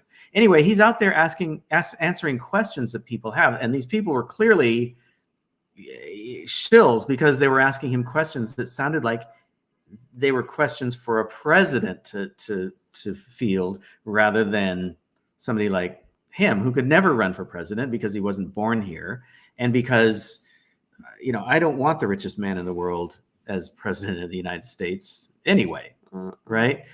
And it was just weird. So he's in McKees Rocks, one of the poorest communities you'd ever come across, and you've got these people in there, and it was surreal, and it was like 2 hours long. But I started looking at some of it and picking out little pieces, and a guy in there was like wearing a Musk for President 2026 T-shirt, right? So I mean, clearly he was a plant. And when I started criticizing it on Twitter or some other platforms, I started getting some trolls coming at me, and so clearly, he has his agents out there and his bots out there. Or somebody has his agents and bots out there. Like, I'm not sure he's even in charge. Like, I wonder. I'm not sure he's even who he. Well, okay. He So is. here's the other thing. We often talk about him being as persona. Mm-hmm. You were making fun of him and his mom the other day, because they were like, "Can I find it? Can I try to? Try to find it." I don't know if I'll be able to find it. Yeah. So here he is. He's like talking with his mom, and his mom has this accent, and it doesn't even sound consistent. And something that Julie has talked about before is that she looks just like Mother on Futurama, if you've ever seen that. And it was just this weird interaction in this video. Oh yes, okay. All right, you found it. Let's share it. I did. There we go. So Musk and Mummy Musk are so bad at their accents, and they seem like clunky, awkward stand-ins. Like, the ones the intelligence agencies really wanted weren't available. I feel like I'm watching an episode of Futurama. If you don't see it, you're blind. So this is what his mother looks like. Yeah, except so this character that you're seeing, if you've never watched Futurama, this is a fat suit that she wears, and then it automatically, when she's done with her presentation or her personal or her public appearance, she presses a button, and it sets down on the ground and opens up, and she steps out of it, and she's like this skinny, like she looks like Elon Musk's She looks mom. totally like May Musk. Yeah, she really does. Yeah, it's crazy. Yeah. Yeah. So I'll get rid of this. Okay. We can get rid of this too. So yeah, it was really a surreal part of the election. So the election cycle was just a real weird thing. Like, early in the year, suddenly all the lawfare that was being leveled against Trump earlier in 2023 or later, in the late part of 2023, suddenly goes away in 2024. I know. Well, it gets replaced with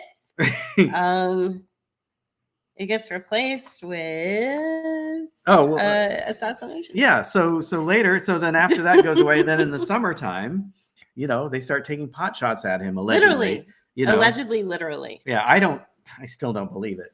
I don't either, unfortunately. Yeah. I wish I could. Well, and so I don't believe anything. Right, exactly. And so, once again, you have a shooter with, what is it? A manifesto.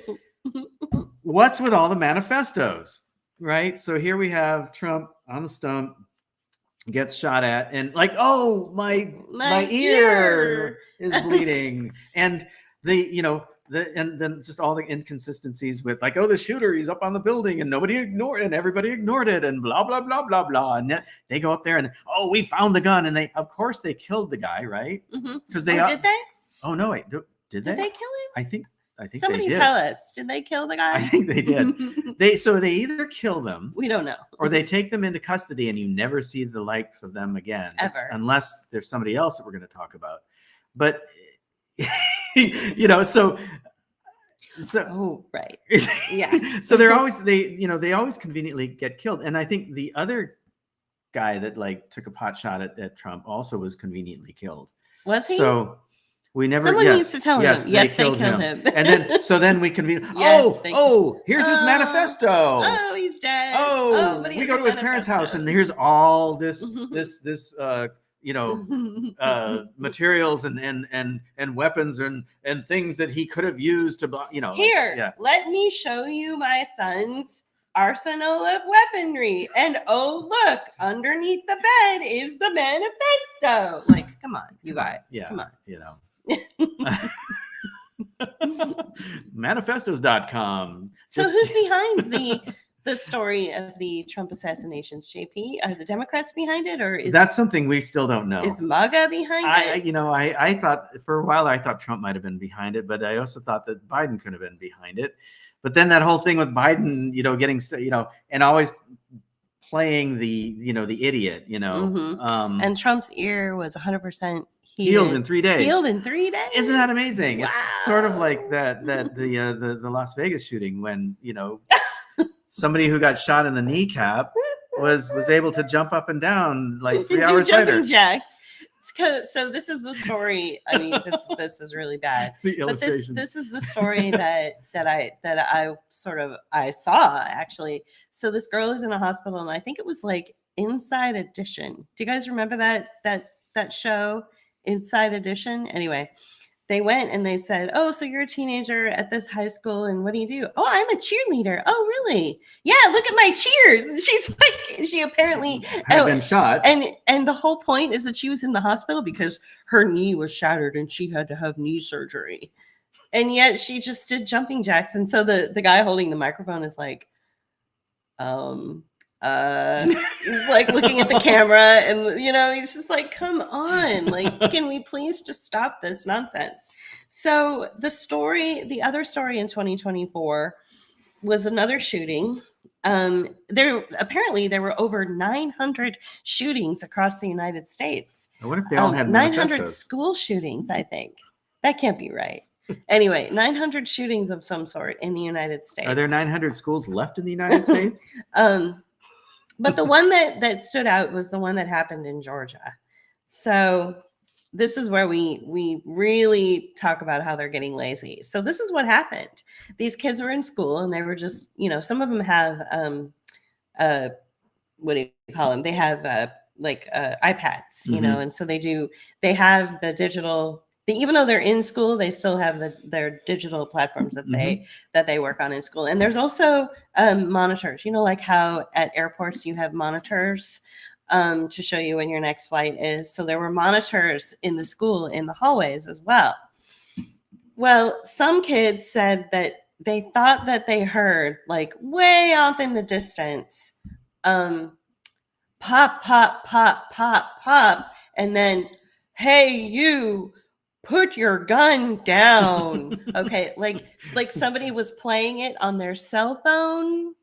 Okay, like somebody was playing it on the cell phone, and the kids are like, "Is somebody watching a movie? Like, what's going on?" And then the next thing you know, they're on their screens, they're on their digital devices at school, and they're also like walking in the hallways looking at the monitors, and it said mandatory lockdown. And so all the kids are like, oh, they thought it was a joke.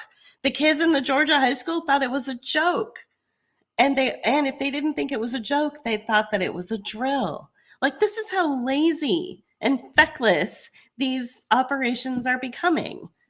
So none of the kids, as far as we know, and if it could even tell that there was any kind of shooting that took place. If you had a kid come out in front of the camera and talk about it and was all excited and crying and stuff, they were probably coached or led to believe something that wasn't true. It's very easy to convince something of someone that isn't true and have them really believe it. So that's how that went down. And I feel like that is a really good illustration of what we're dealing with when it comes to stories that we're told, Yeah. We just got a comment. No way. So AI is the new narrative. The Inquirer, and I just went to the Inquirer, and it's like the top story is how can AI headshot generators help in your professional, I guess, image. Well, see, that's another thing too, is you can always tell when something is written by AI. I know, right? Because they don't. It doesn't. I mean, okay, in your professional career. Okay. All right. Well, recently Elon Musk himself tweeted something, and it was like, I don't think you wrote that. Either it's AI or you are illiterate. Right. Like that's really the takeaway from reading his tweet. How can AI headshot generators help in your professional career? Wow. Yeah, man. I don't know. Okay. Yeah. No, that's not awesome. That's not good. That's not good. That's not good. Yeah, that's not good. Yeah. So what's the other thing that maybe you can bring it up? Yeah, maybe you should talk about BT. BT, right. Everybody's buddy, BT. Oh my God. Oh, BT. So we talked a little bit about this. BT. You guys don't know what I'm talking about. It's an inside joke. Brian Thompson.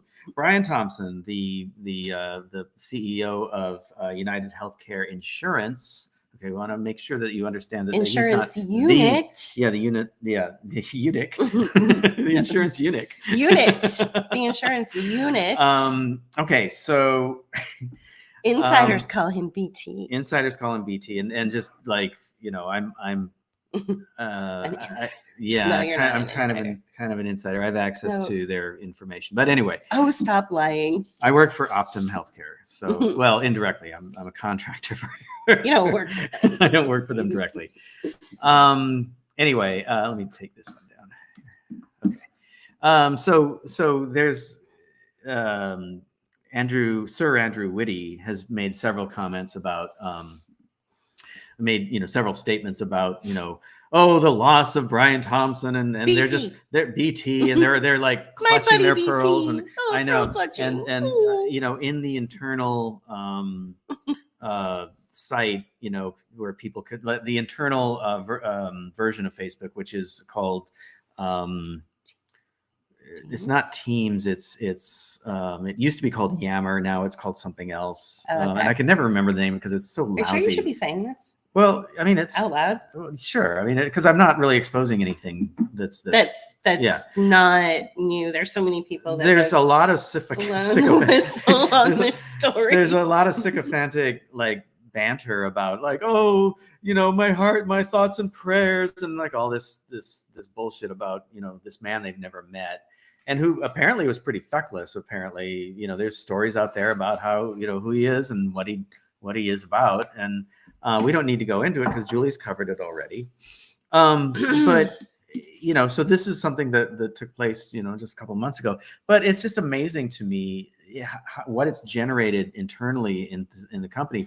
And what I'm seeing on the internal site, the SharePoint site, is SharePoint is it's a Microsoft product that is sort of like an intranet kind of tool. Intranet is an internal website. Intranet? Website? Website? Technology? Email? What is this thing you speak of? Sorry. Sorry, you guys.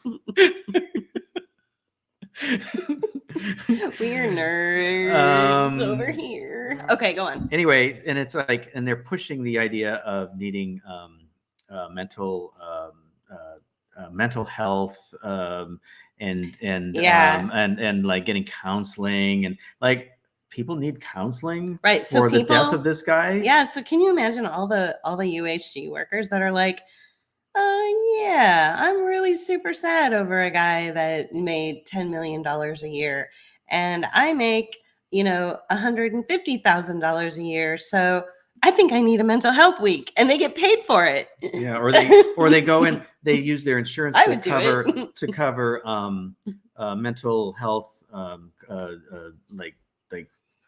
therapy. Right. So, so they're pushing mental therapy or mental health therapy.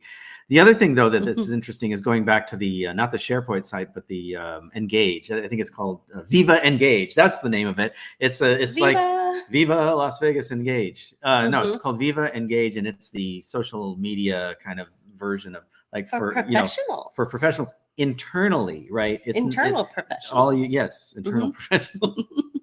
That's weird. Internally, I'm a professional, but externally, I'm a real scumbag. Anyway, I pick up the garbage at your house, but internally, I'm an executive. Mm-hmm. Yeah. Anyway, Viva engaged, so these people were like, talking about Brian as BT. if they knew him, BT as if they knew him, and they were all sad and frustrated that this narrative going on the outside was like all negative about him and about insurance companies, and especially UHG, and how they deny people their insurance. And they're like trying to justify this abhorrent behavior by a corporation. But then you had people, which I was really surprised, because usually this is the part in the that's corporate really world, sad. and the weird part is that people were like literally like criticizing the corporation that they worked for. And one person, I don't know who, woman or man, said something about, why is it that my insurance rates went up by the very company that I work for, whose insurance that I'm getting, and yet I'm not being paid any more to any sort of cost of living to help pay for those insurance increases. Mm-hmm.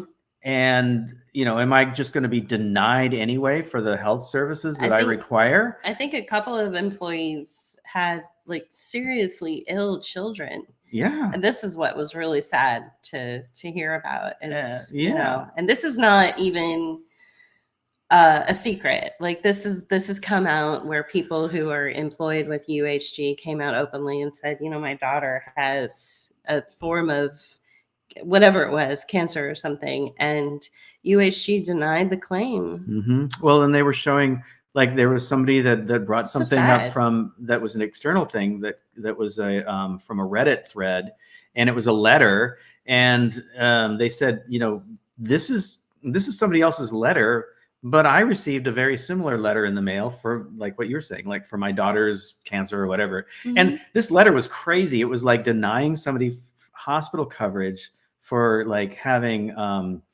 like a problem with their lungs. They had a growth on their lungs. They couldn't breathe, and they went to the hospital, and the insurance company said, no, you're denied that because you didn't check with us first, and we don't think this is a condition that is requiring hospitalization in the first place. Wow. What the fuck? So all these things started churning up internally, and I'm like, wow, I've never seen anything like that ever. Yeah. And it's really sad. So luckily the group of people that you work with, though, are actually really kind. Yeah, I mean, really good. I have to say, I work with a pretty. This is the ironic thing is what's so weird about the it. ironic thing is this is one of the best places I've ever worked at in terms of like stability and appreciation and work. Yeah. I am a remote worker, but everyone that I work with is a remote worker, and that might be part of that. But the culture is pretty decent, and I've never come across that in any other circumstance. So it's just very strange, very strange situation. And then so let's get into Luigi Mangione, and it feels so good. I hope you get that reference. If you don't, look that up. Show the picture. The picture of Luigi. No, I'm not going to show that. No, the picture of the JFK, Lee Harvey Oswald. Oh, right. Oh, yeah. Oh my God. Yeah. I didn't want to give it away. Okay. All right. Yeah. The the picture. Let's close this one. Let's share this. This is pretty weird. Share screen. I'm sure you guys have seen this. You guys maybe have seen this already. This is weird, man. And I don't know if this is real or not, but this could be even AI fucking with us. It could be. I'm willing to go there. Right. But this is really interesting. So we have, on the right, we have Lee Harvey Oswald, who, allegedly killed or shot JFK, right? He's wearing a red sweater and a white collared shirt underneath with slacks. His lawyer is wearing a tan suit and a tie that's patterned. It's not the same, but if you go to the left, you've got Luigi Mangione in a red sweater with a white colored shirt and khakis, and his lawyer's wearing a tan suit with a patterned tie. Now they're not exact, which is obviously they're two eras, Yeah. but it's and again, I'm willing to say that this was AI. Yeah, it could But, be AI because I'm looking for images, but it's so weird. and the only one I can find is in black and white. Yeah. But still, Yeah. the fact that they're trying to link these two together. This narrative that's floating around. So clearly there's something going on there. It also makes you realize why Trump decided not to release the JFK files. It would work against his own assassination attempt. So we've talked about this quite a bit, not just here, but like in other live streams. But neither of us believe that Mangione is he's a persona, we believe, and he's being blamed for this. And it's going to be basically, he's going to be shoved into prison and never seen or heard from again until maybe 30 years out when he's up for parole, and he'll be denied that. He's not a real person. They can show us images of him in these situations, but you never hear from anybody who's around him. You won't. He's in a place where you will never go. Right. They're just images. They're not. It's not a person. It's a persona. I see. I thought his lawyer was a female. Well, who knows? That's a good. That's a good question. Let's find out. This dude over here may not even be his lawyer. He may be security, just like the guy over here on the right. I like that they're wearing red shoes. Did you notice that? He probably is security. They're both wearing the same kind of shoes. Yeah, someone else brought that up too. I noticed. That's wild. That someone else said that whenever you see something like that, and there's red shoes, that they're FBI. Oh, interesting. Yeah, that's what they said. Wow. Well, I don't know if I believe that either, but it reminds me of that Elvis Costello song. But the angels want to wear my red shoes. So Mangione has a Pennsylvania attorney, Thomas Dickey.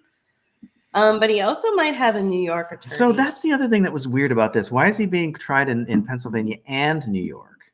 I never understood that. Can someone explain that? Yeah. It's interesting. The manipulative memes have changed since 2020. Woo-wee. Here, let me just show you. Yeah. Okay. Can somebody tell us why there's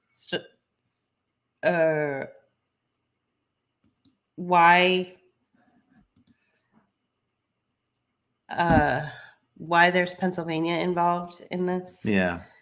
Anyway, so neither of us, believe this. And then the whole shooting, I mean, I watched the video.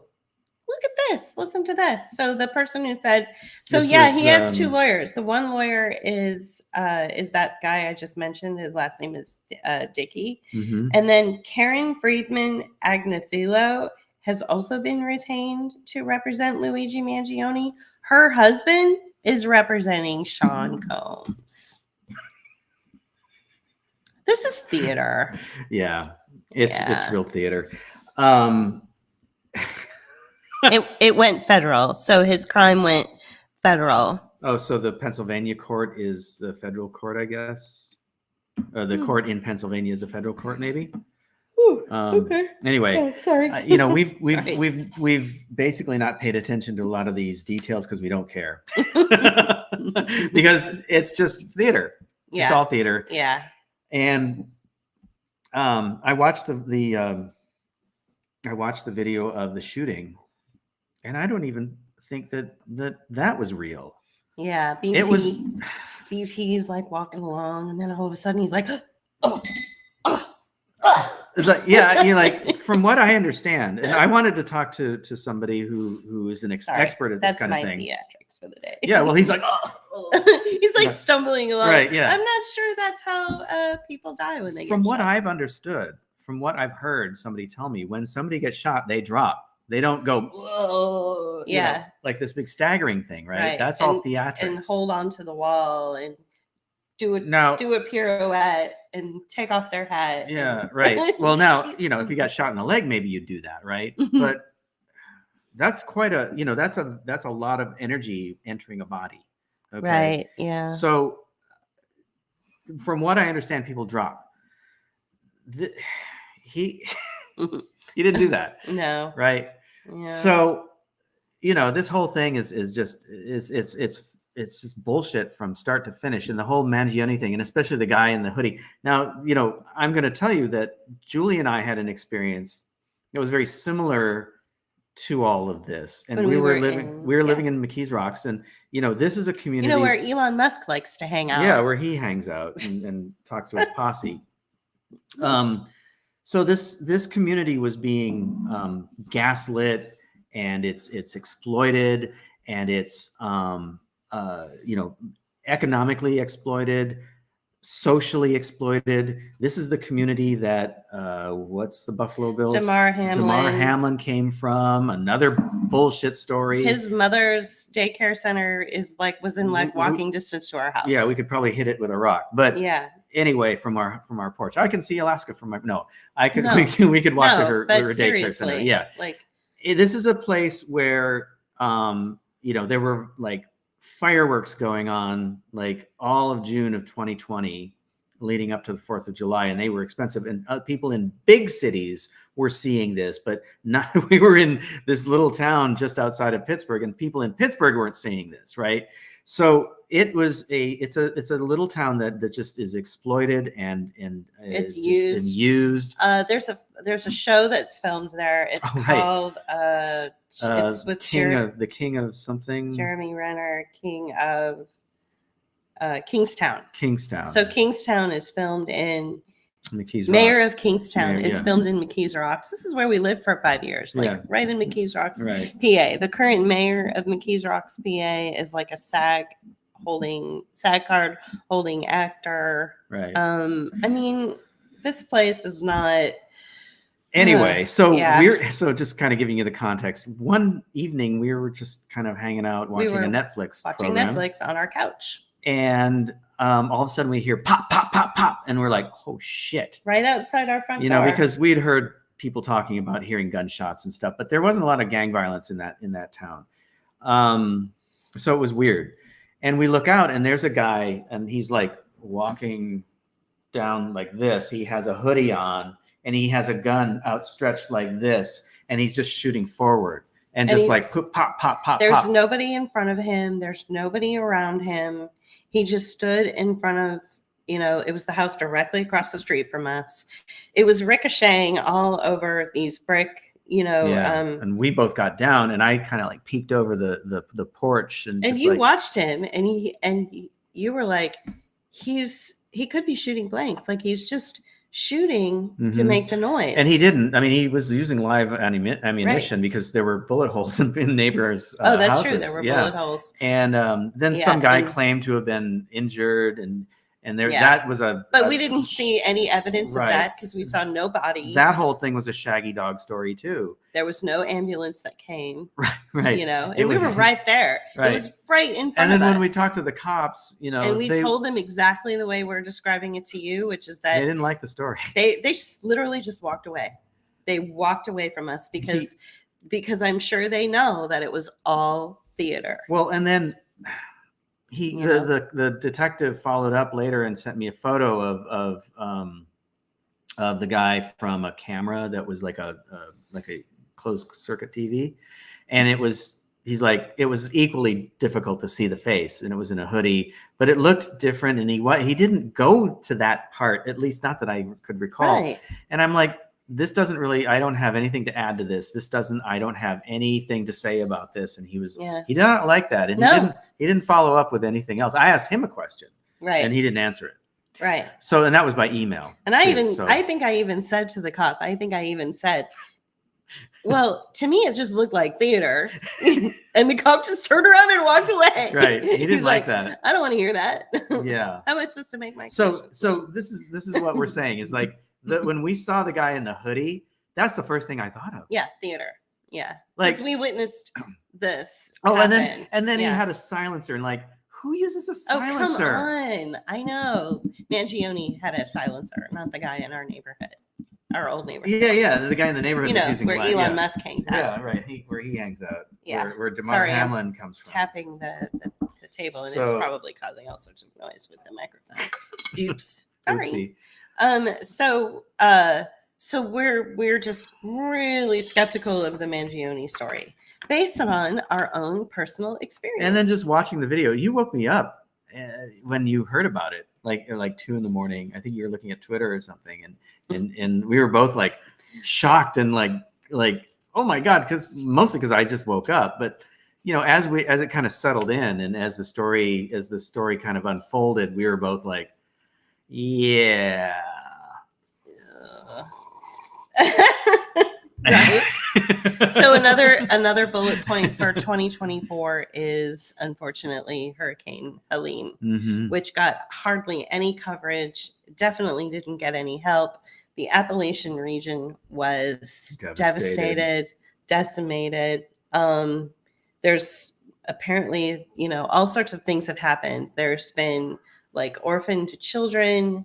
Just obviously people's homes and properties have just disappeared. Bodies are probably still missing. I mean, it is horrific. And of course, FEMA is doing very little, if anything, to help. Mm-hmm. It's been the communities, it's been, dare I say, social media that's been coming to the rescue, and all the right kind of people who know how to. But we're also seeing bullshit too. We're also seeing lots of bullshit. A lot of people taking advantage of people in these terrible situations, or content creators who feed on crises. Mm-hmm. And there's a content creator. He lives in Texas, and he keeps driving back to Appalachia, which is like 16 hours of driving for him to, go to the places that nobody else is going, because he feeds on stuff like this, on situations like this. We went back to his content before Helene, and it was like the same kind of shit, just a different story, right? Yeah. And so he feeds on crises, and you get a lot of these types that are doing this kind of content. I will say that the people who lived in the area, who are already content creators and YouTubers, they were talking about like growing your own food and farming and living off the grid, or basket weaving or whatever. Yeah. And then they stepped up because it was affecting their own community or their property or whatever. And so they were, and so that stuff tended to be a little more authentic and honest. Yeah. Now, we covered this in our last bookmark, which was the early part of October. I will say this: the weird thing about Helene is we got some of the storms that were some from around it. Florida got hit directly by it, but it wasn't that devastating. I mean, it was bad, but it wasn't like as bad as it hit. So what I want to know is how Helene, went to Florida, made a hard right, made a left turn, hard left. Yeah, made a left and went north. And then didn't do anything until it hit North Carolina. It went over to Georgia, and it's Georgia I'm got skip some Georgia stuff, and goes directly. And then hits Appalachia, where there's all kinds of lithium deposits and it's just amazing how that happened. Mm-hmm. And then it just took out and flooded.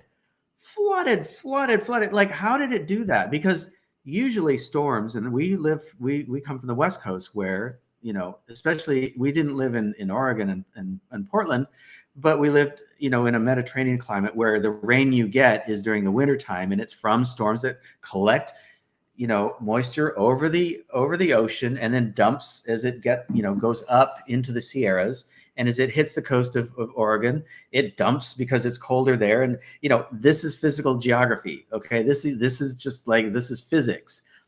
But somehow over land, it collected all this water, enough to dump just torrents of water over a mountainous region that normally doesn't get that kind of weather. Yeah. How did that happen? The end. Right. You're right. So and what we did notice, so here's two weird things. What we noticed after Helene came through is we had practically drought conditions for about 2 or 3 weeks here in the Gulf Coast, where it's Mhm. normally pretty, pretty humid in general. Even in the wintertime, there's a high humidity rate. Mhm. And it got super dry. I had to bring out hydration, to make the house a little less dry inside. Not dehydrators, but hydrators. Hydrated, yeah. So vaporizers, like with Humidifiers. Humidifiers. That's thank what you. you had to We bring. usually bring dehumidifiers out Yeah. in this house, but Right, dehumidifiers. But it was dry for like 2 or 3 weeks, and they were like, no burning. You can't burn anything. Don't burn leaves because. I'm like, where are we? California again? Right. What happened? Exactly. Yeah. Now, something a neighbor told me who survived Katrina, like a lot of people that we meet did, because the people who didn't survive it aren't around.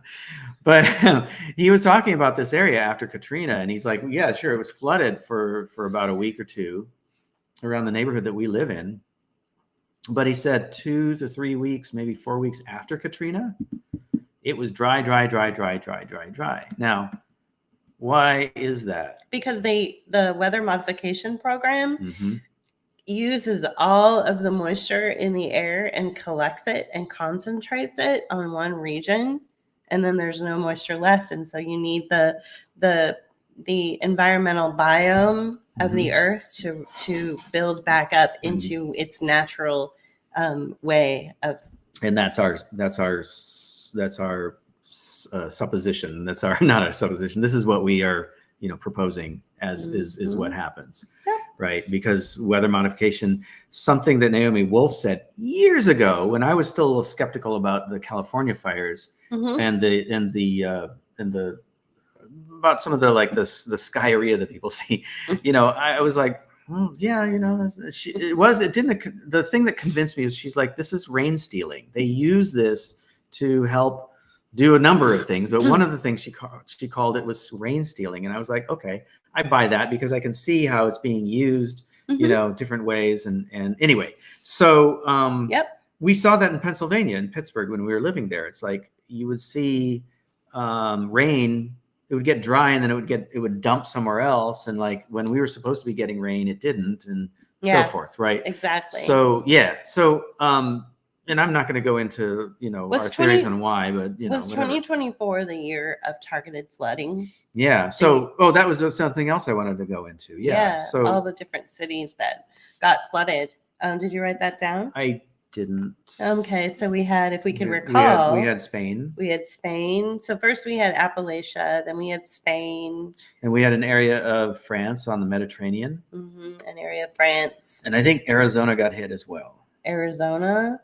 What about the thing in Roswell? Was that? Oh, that was the other thing. Yeah, Roswell got hit like way later, but we started. But so when I first heard about Spain, and I think it was like Barcelona, Spain, or I forget where it was in Spain. Starts with an M, I think. I'm not sure. Madrid? No, I don't think Madrid got hit. Anyway, so in Spain, I was like, okay, the first thing that I thought about when we heard about the flooding in Appalachia is like, okay, what resource is it that they have? Valencia. Oh, okay. Yeah, instead of B, yeah, it's Valencia. Valencia. Valencia. The first thing I asked was, what resources do they have in that region that would be valuable enough to do that kind of destruction? Julie looked it up, and she's like, oh, there's lithium there. Oh my God, lithiam. Well, what drives the batteries in electric and AI? Or and Tesla. What do they need? What do they need for AI? They need lithium for batteries to store energy because AI requires a massive amount of electricity to do this. And they are making what they call batteries that are the size of shipping containers, and they use lithium. Well, the other thing that they use lithium for, and the other thing that they have in Appalachia, is a specific type of quartz that they use in the chips in order to make AI run. What else do they? Where else do you find lithium? Oh, you have it in Valencia, Spain, or I think it was Valencia, Spain. Or they were like creating factories or something like lithium battery mine sites. There was also some flooding that took place, or there was something we were looking up that got destroyed. Oh, it was a huge fire. and it was a battery recycling place for lithium Right. batteries. Where was that? That was in Oklahoma? Yeah. Anyway, so there were all these like little things that were going on around our country that had relation that were, disasters that related to lithium mining or storing, right? Mm-hmm. Then in France, I think it was the same story. It was either a storage facility that they were developing. Wasn't also something going on in Italy? Oh, right, Italy. Mm-hmm. Oh my God. So all of these things had to do with lithium mining. And there probably are cobalt mines in North Carolina as well. And they, that's another one of those minerals that's required. So in May of 2024, a fire burned for 5 days. Wow. At a huge lithium ion energy storage facility. A fire at a California lithium ion battery storage facility, once described as the world's largest, has burned for 5 days. Wow. Prompting evacuation orders. So what I would This was suggest, in May. Yeah, wow. I would go back to our October 5th bookmark where we talk about all this. We went into a great detail because we had some videos, we had some photos, we had some headlines, and we kind of documented all this stuff. So go back and listen to that one or watch that one. But that was definitely a big bullet point in 2024, Wow, where the lithium ion storage battery facility fires, as well as all of the floods in these various different regions throughout the world. And it all seemed to center around lithium in one way or another. And lithium is what makes AI go. And it's why so much of mainstream media never said a word about it, or they barely blipped on their radar, because everybody has investments in artificial intelligence. Everybody has investments in AGI, which is generative AI. Right. It's all shored up. Like, everybody's got investments in it. You did something about that the other day, right? About the investments. Did you do a piece on it, or did you? I don't know if I did it the other day. Yeah, but it was like earlier last week. Maybe. Right before the holiday. Anyway, so here's one more point that I want to make about lithium and the contingent out there, the contingency, or the the people, the cabal, as it were, of people, the billionaire class. The investments that they've made into this, I wouldn't doubt it that this was a result of their greed. So they basically destroyed human lives and humans and a whole region in order to fuel their greed. But on the side note here, everybody talks about Elon Musk and his, and Tesla is this and Tesla is that. Tesla is nothing more than a cover for the perfection of the batteries. The batteries are what's really the story with Tesla, not the cars. The cars are bullshit. The cars are made in China. They're not that interesting to look at. They're stupid. They're not very good. And and it's all about the batteries and perfecting the batteries that make it go, not the car. Exactly. They've had electric car technology. Not too many people are decades. Understanding that. Right. And so this is about placing technology in the world and testing it and making sure that it works, and then improving on that, So these are basically this is basically testing, and there's a word for it, prototypes. This is prototyping in real time and getting people to pay for the prototyping. Exactly. Oh, hey, I bought a Tesla car. How cool am I? I'm saving the planet. No, you're not.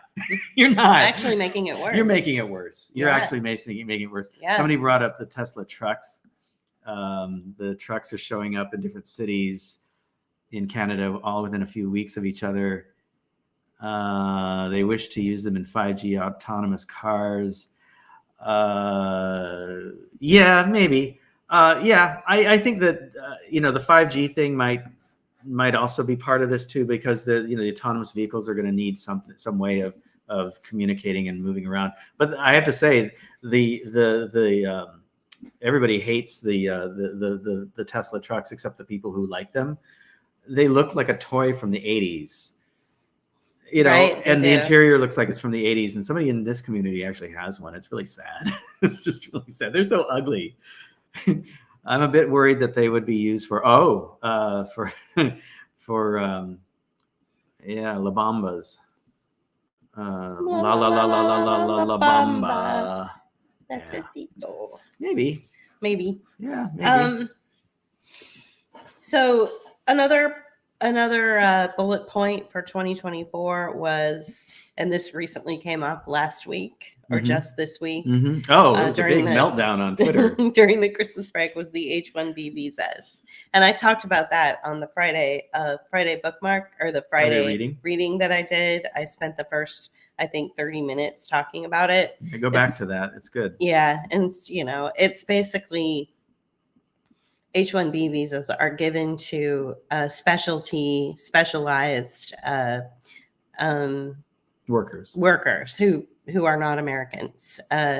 So that's what it is. It's not like we're against, you know, people working over here in the United States and they're on a visa and they're just getting any old job that they can get, like flipping burgers or you know, mopping floors, or even if they're like that's not what we're talking about. Like an academic or something. Yeah, that's not what we're talking about. We're talking about workers that are designated for a specialty field and given a crash course in that field and then rubber stamped into the position. And it's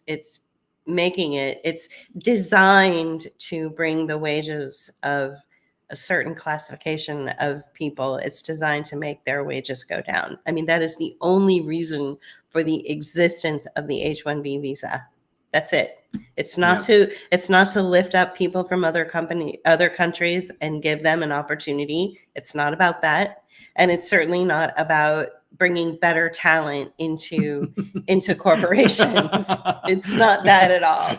It's literally like, we're going to grab you. We're going to give you a 90-day crash course in what it is that you are going to be working in. And it's usually some kind of engineering, tech, or design area in the tech industry. Well, and they get these crash courses and then they have no idea what they're doing. So, and they're dumped into these projects where you've got a group of people that do know what they're doing. And now they have to work with people that don't know what they're doing. And it's really, really challenging. Yeah. And Elon Musk again has come out, you know, and said, "This is how I've. This is the hill I will die on. This is the hill I will die on." But he's made all his money as a result of that. Well, allegedly made all his money on this, because I don't believe he made any money. But I mean, I know what's up with him as far as, you know, the emerald mines and shit like that. There were no emerald mines. This isn't part of our bullet points of 2024. I guess it sort of is, because I just figured this out. I just found this out through reading. But Elon Musk's father, Errol Musk, had shares in, like, I want to say like an airline, like a small airline, airplane, something having to do with air travel. Okay, he had shares in it. He sold his shares and used the money that he sold his shares to buy actual diamonds. Emeralds. I'm sorry, emeralds. Sorry. He didn't run an emerald mine. He didn't own an emerald mine. He simply bought the stones. He bought emeralds and then had them cut and then sold them on the market. Probably, you know, probably to gem stores or whatever.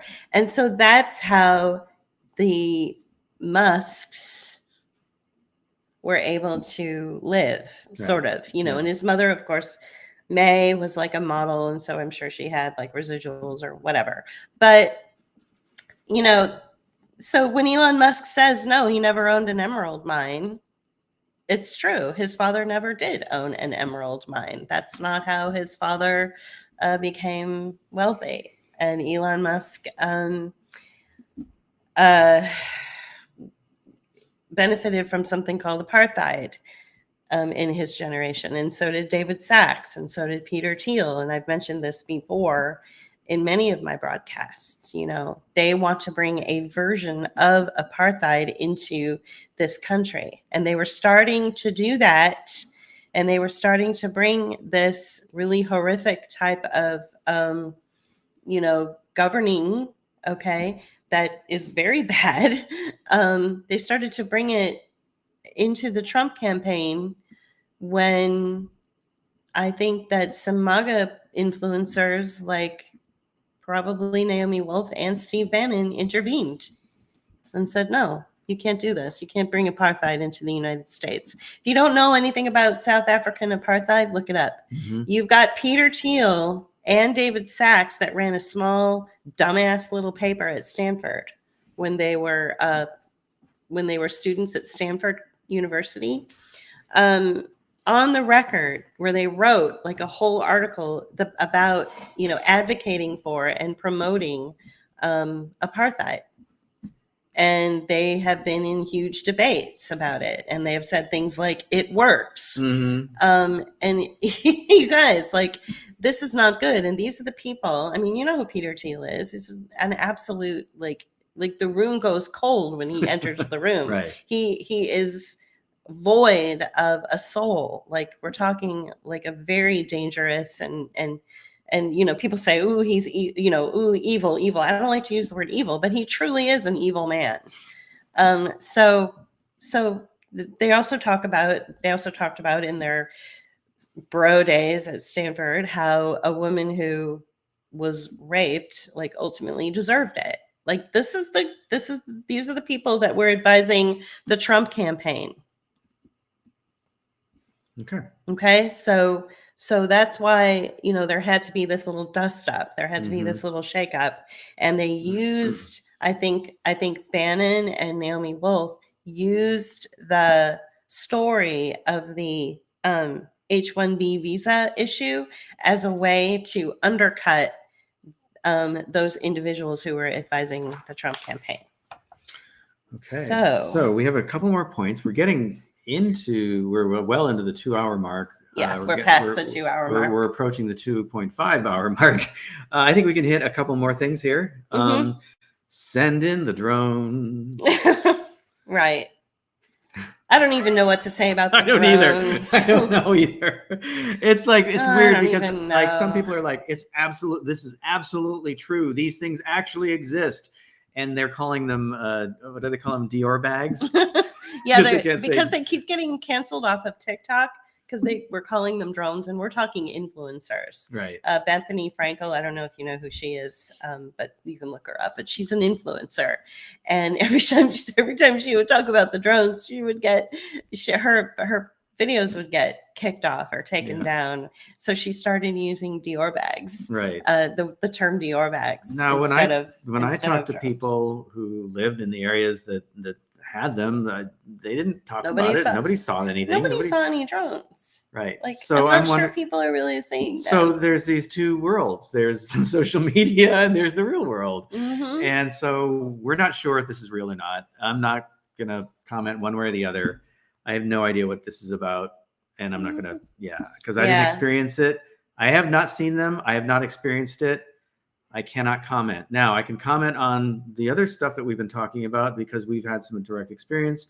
We've seen more than just, social media posts, whatever. Okay. Mm-hmm. And then the fog. Yeah, the fog came. So there's a lot of, apparently there's a lot of toxic fog that's been. And we've seen a lot of fog on the Gulf Coast here. We've experienced some just like, you live phenomenon. Near sea. We live near the ocean. We're used to fog. You're gonna get We're used to fog being near the ocean. So to me, it didn't seem that odd, but people have been reporting like odd smells and reactions. And, Julie's had a couple like weird reactions. And so I don't know, again, a lot of times natural occurrences will be used and amplified to do something like the hurricanes, right? Like flooding, like fires. So it could be that once again, natural occurrences are amplified or changed. The videos that I've been seeing, it looks like the particles are reflective, like aluminum could be, right? It could be aluminum. It could be some other particle. I don't know. Aluminum does a lot of things, like, it retains heat.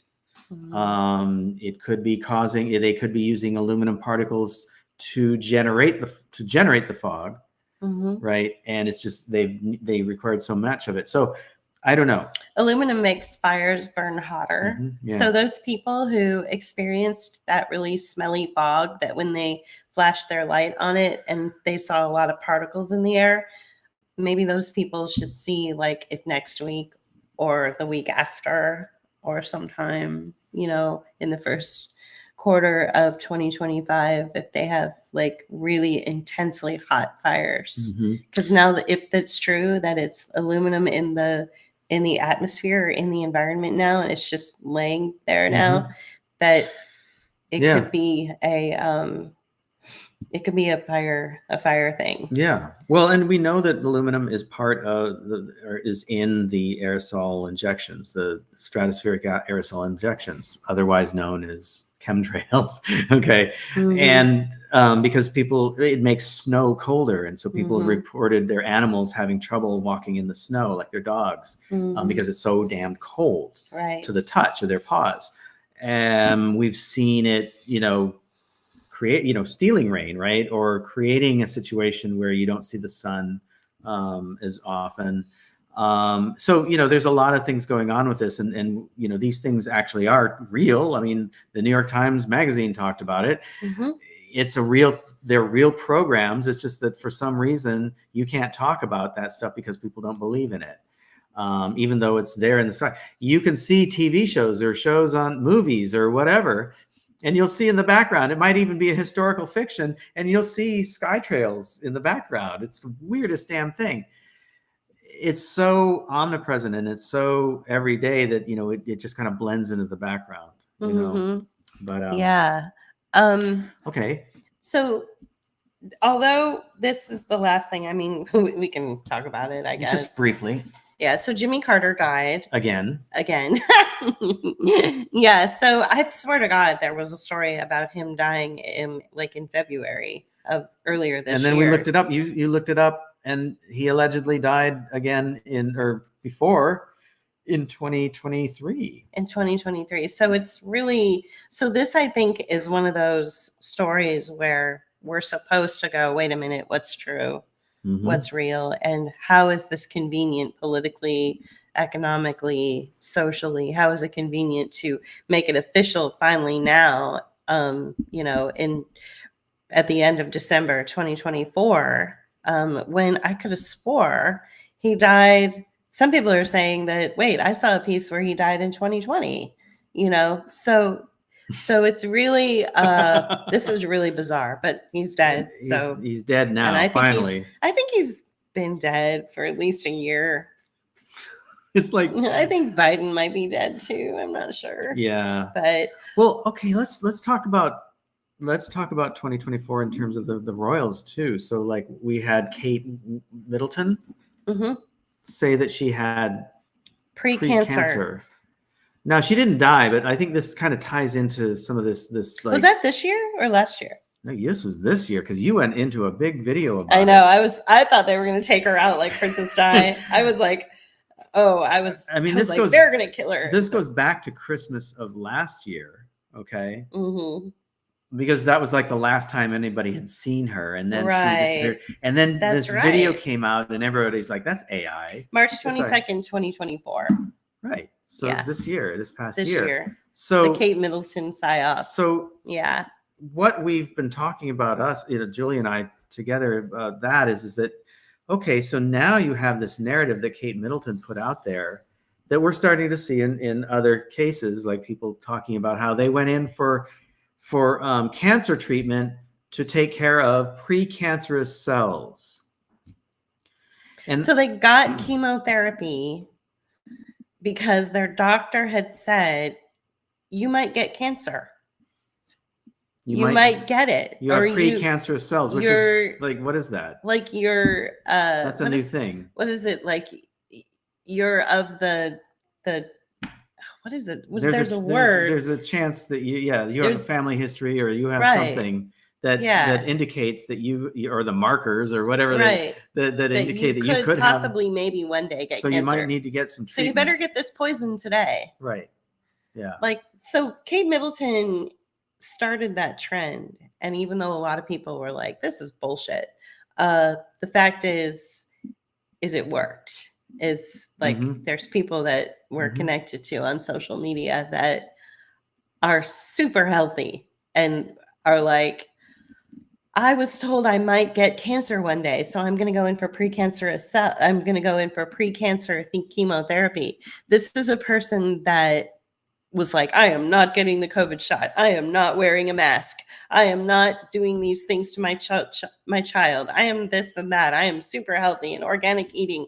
But because a doctor in a white coat said that I may possibly one day, sometime in the future, could possibly be susceptible to cancer, I'm going to go in for chemo. Well, there's also if you watch Hulu, there's That's tons crazy. of pharmaceutical ads, and one of the ads is It's about AIDS, and it's right? like you may not have AIDS, but you could get You it. could get it. You could. You're So you if better you're- take this AIDS medication, exactly even though you're to not, prevent it from happening. even though you're not even HIV Okay, so we talk about the financialization of people. It's done in the past, it was done through various means, especially debt, specifically debt. But now once COVID became a thing, financialization through your health is now, an easy target. And it's like through these kind of weird narratives, such as precancerous cells or you live a lifestyle where you could possibly get AIDS, right? And so you better do something about it. No. Right. So Yeah. they're financializing people through fear of a possible health crisis. And they're getting people at their most vulnerable, or they're getting people to go, maybe. And they start working on that, and it's sort of like that Simpsons routine where basically Homer's like, I'm excited, the new billboards are here. And he goes from one billboard to the next. And he's like, he comes across one where it was like circus camp or something, clown camp or something like that. And he's like, I'd never be interested in that. And he goes home and he starts thinking about it. Right. Right. So, it Right. works on you. It works does. on you. It's like what we were talking about earlier with the AI influencing you. Mm-hmm. And it may not hit you now, but it'll probably work on you and hit you later. It's true. So, this financialization through our health, financialization through debt, financialization through poverty, financialization through all these other means, education, it just never ends. We're an endless treasure trove of money. Well, apparently we're not. I mean, I don't know why, it's like they're killing everybody off. So I don't know how that works. But anyway, they're using the environment too to make money as well, right? So, because, carbon. Mm-hmm. Yeah. Anyway, and then a lot of other people besides Jimmy Carter died. Not again, but people. yeah. So yeah, like an extraordinary amount of people. There is an individual that I want to talk about, Gal Gadot. Mm-hmm. Oh, right. So this ties into what we were talking about. Okay, yeah, go on. Okay, so Gal Gadot, didn't die. She played Wonder Woman. Okay, and she was also like went through like an IDF training program and became like an official IDF agent. But really, she's an actress from Israel, I guess. But anyway, she played Wonder Woman. She recently came out on Instagram and said that she had to have an emergency operation on her brain for a brain tumor. Brain clot. A brain clot. A blood clot. A blood clot in her brain, like towards the end of her pregnancy. Okay? Right? Mm-hmm. She said she was having migraines. In the 8th month of her pregnancy. In the 8th month of her pregnancy, she was having, she had been having weeks and weeks of migraines. She didn't understand. She went to the doctor. They did a scan. They found a blood clot. So they had the blood clot removed. And it was very scary for her. And she talked about how she had this sort of like, sort of come to Jesus moment where it's like, oh, I'm facing death and all this. And it really gave her a lot of sympathy to other people, who are going through this, right? Okay. So let's talk about that story. So Let's break it down. let's break it down. So the story is that this actress back in 2021 sat down and on her Instagram page and on all of social media announced how proud she was to get the COVID shot. And she even dressed up, I think, in a Wonder Woman outfit, in her Wonder Woman outfit, and got the COVID shot and got the little Band-Aid and put the little thing around her image that said, I got vaccinated, on all of her social media. Now, 3 years later, she had to have a brain clot removed.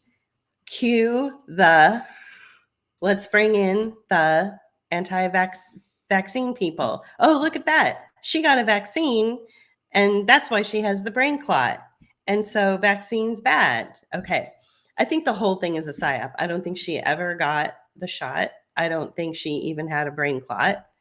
I don't think she had surgery. Now, what is the point of the whole thing being a psyop? So two things. Yeah, go for it. Yeah. Well, one is that it confirms your beliefs, right? It's going to confirm your bias, so right? your bias. So you're gonna, if you're anti-vax, you're gonna go to there. It confirms you. Yeah. And if you are, pro-vax or believe the lies, you're gonna say,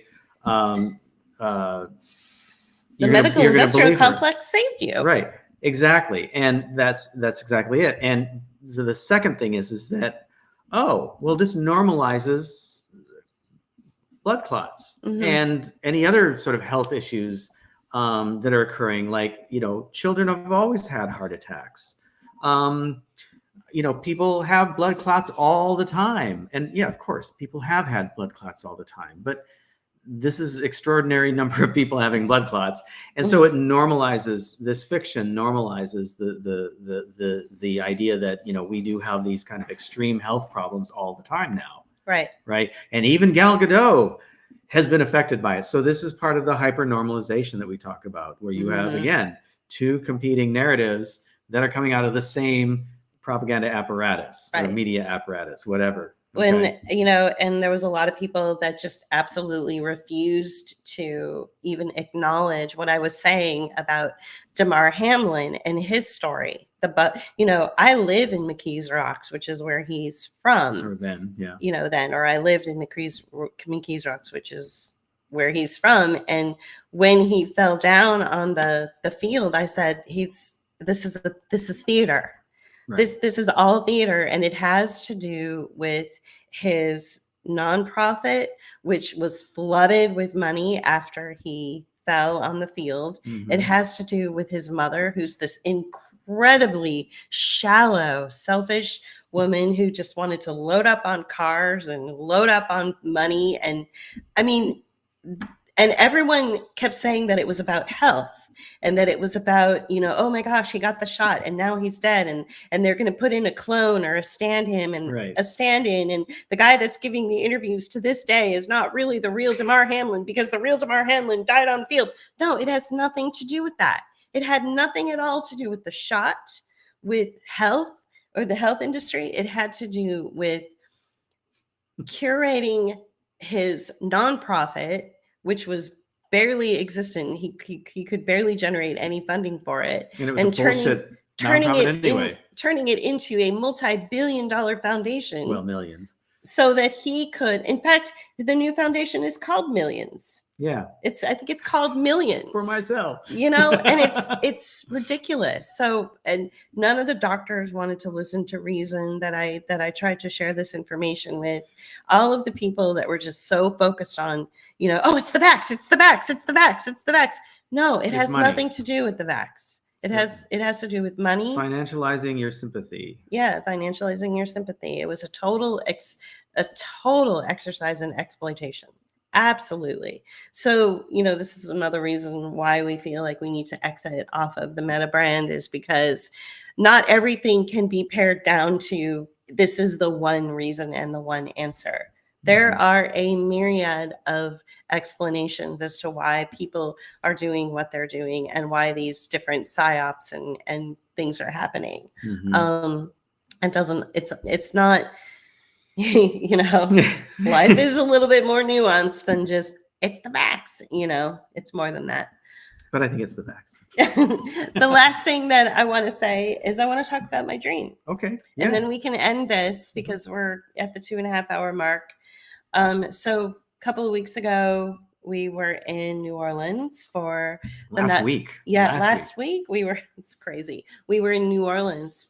We went and saw the Nutcracker on the eve of Christmas Eve. Yeah. So the 23rd. Yeah. And so we spent the night. Usually what we do is we, you know, when we go to New Orleans for an evening show or concert, we spend the night and then go to the event the next night and then go home the next morning.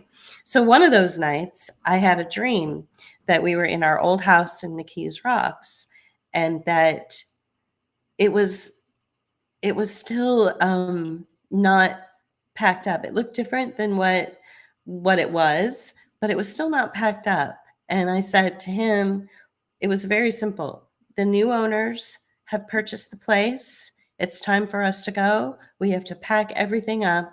We have only a little bit of time to do it. And I think you were on board. It's a little bit fuzzy because you know how dreams are.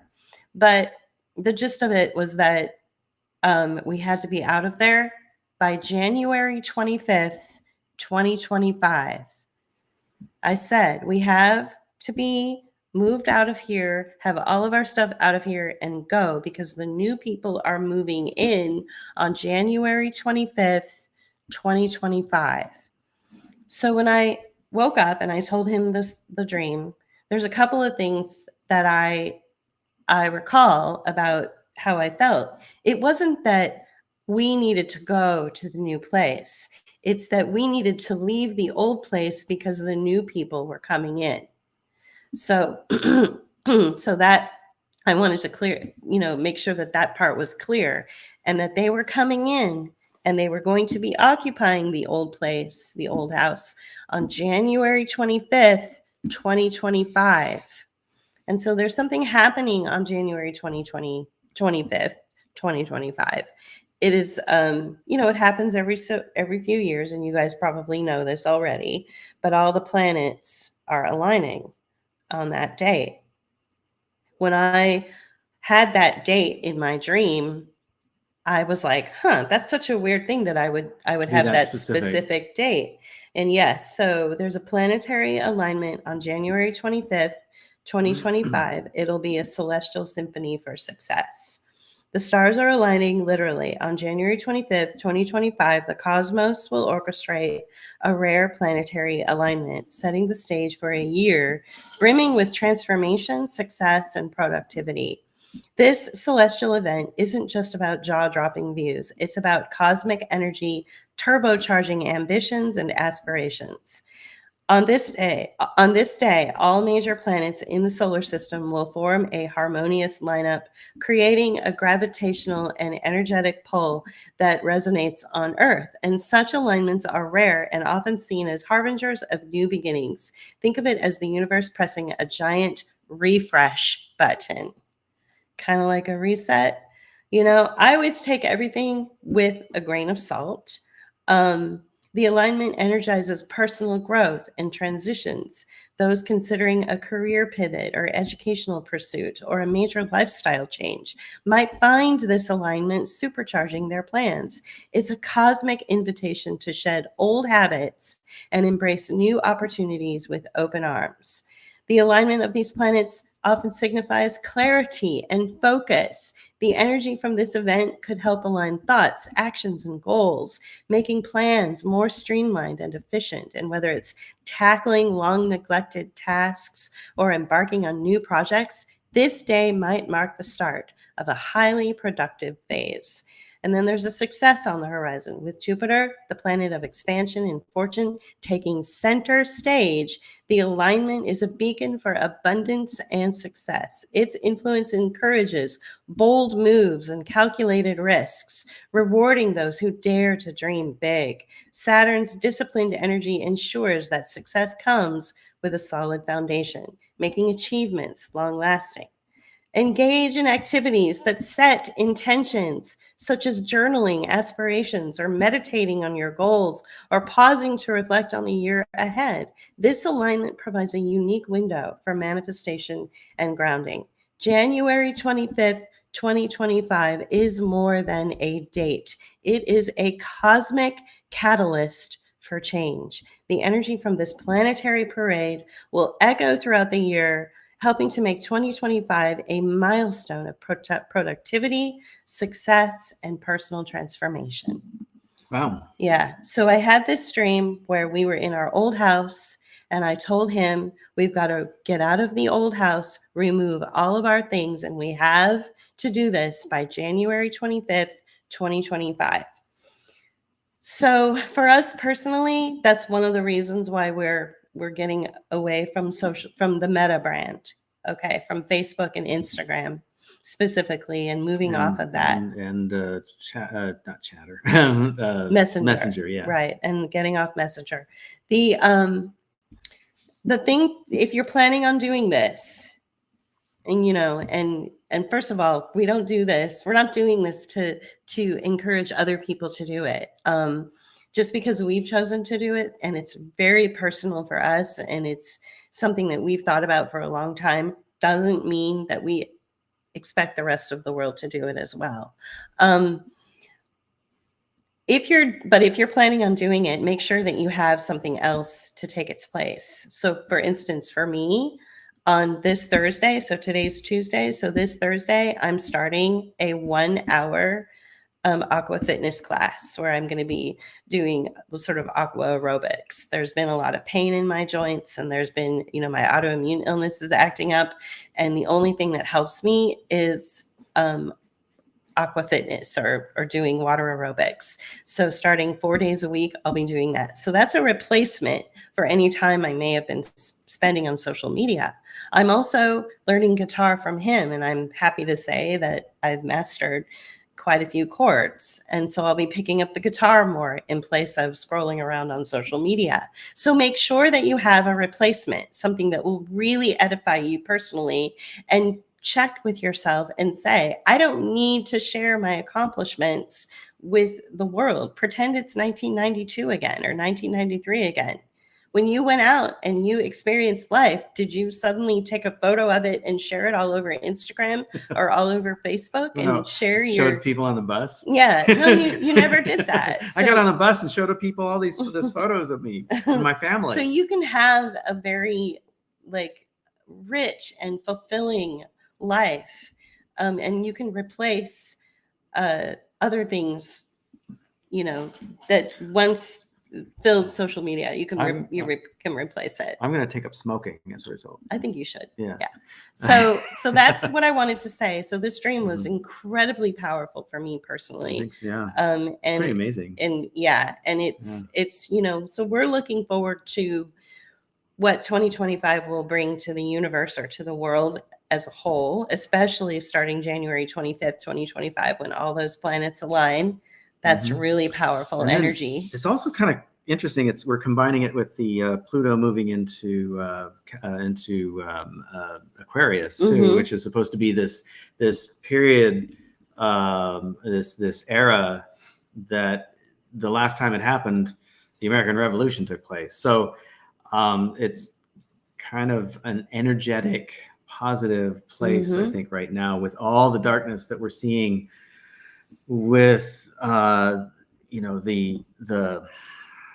AI. Well, I know, AI, but like the storms and this idea of like lithium. The shootings too are very dark. Yeah. And this idea that they're going to start mining a resource that should basically stay in the ground because it's very toxic. Yeah. And it's very volatile and dangerous to have around. So, with all of this stuff going on in the background, and they're doing it in the name of ecology or of the environment, right? Electric cars and energy and all this stuff. It's like, no, it's not about the environment. In fact, it's going to harm the environment. So we have all this darkness, but then, to counter that, we do have these things that fall into the area you would call the light. The light, yeah, exactly. So we just have to focus on the things that are really real and keep ourselves, connected to each other in very real ways. And so, anyway, I wanted to share that dream with all of you so that you could maybe use that date as a time to, you've got basically 25 days to really think about your life and Mhm. really think about how much you can change your life so quickly once you have decided to. Mhm. That's, I think, something that comes up a lot with us, and that is the phrase, we are not doers, we are deciders. Right.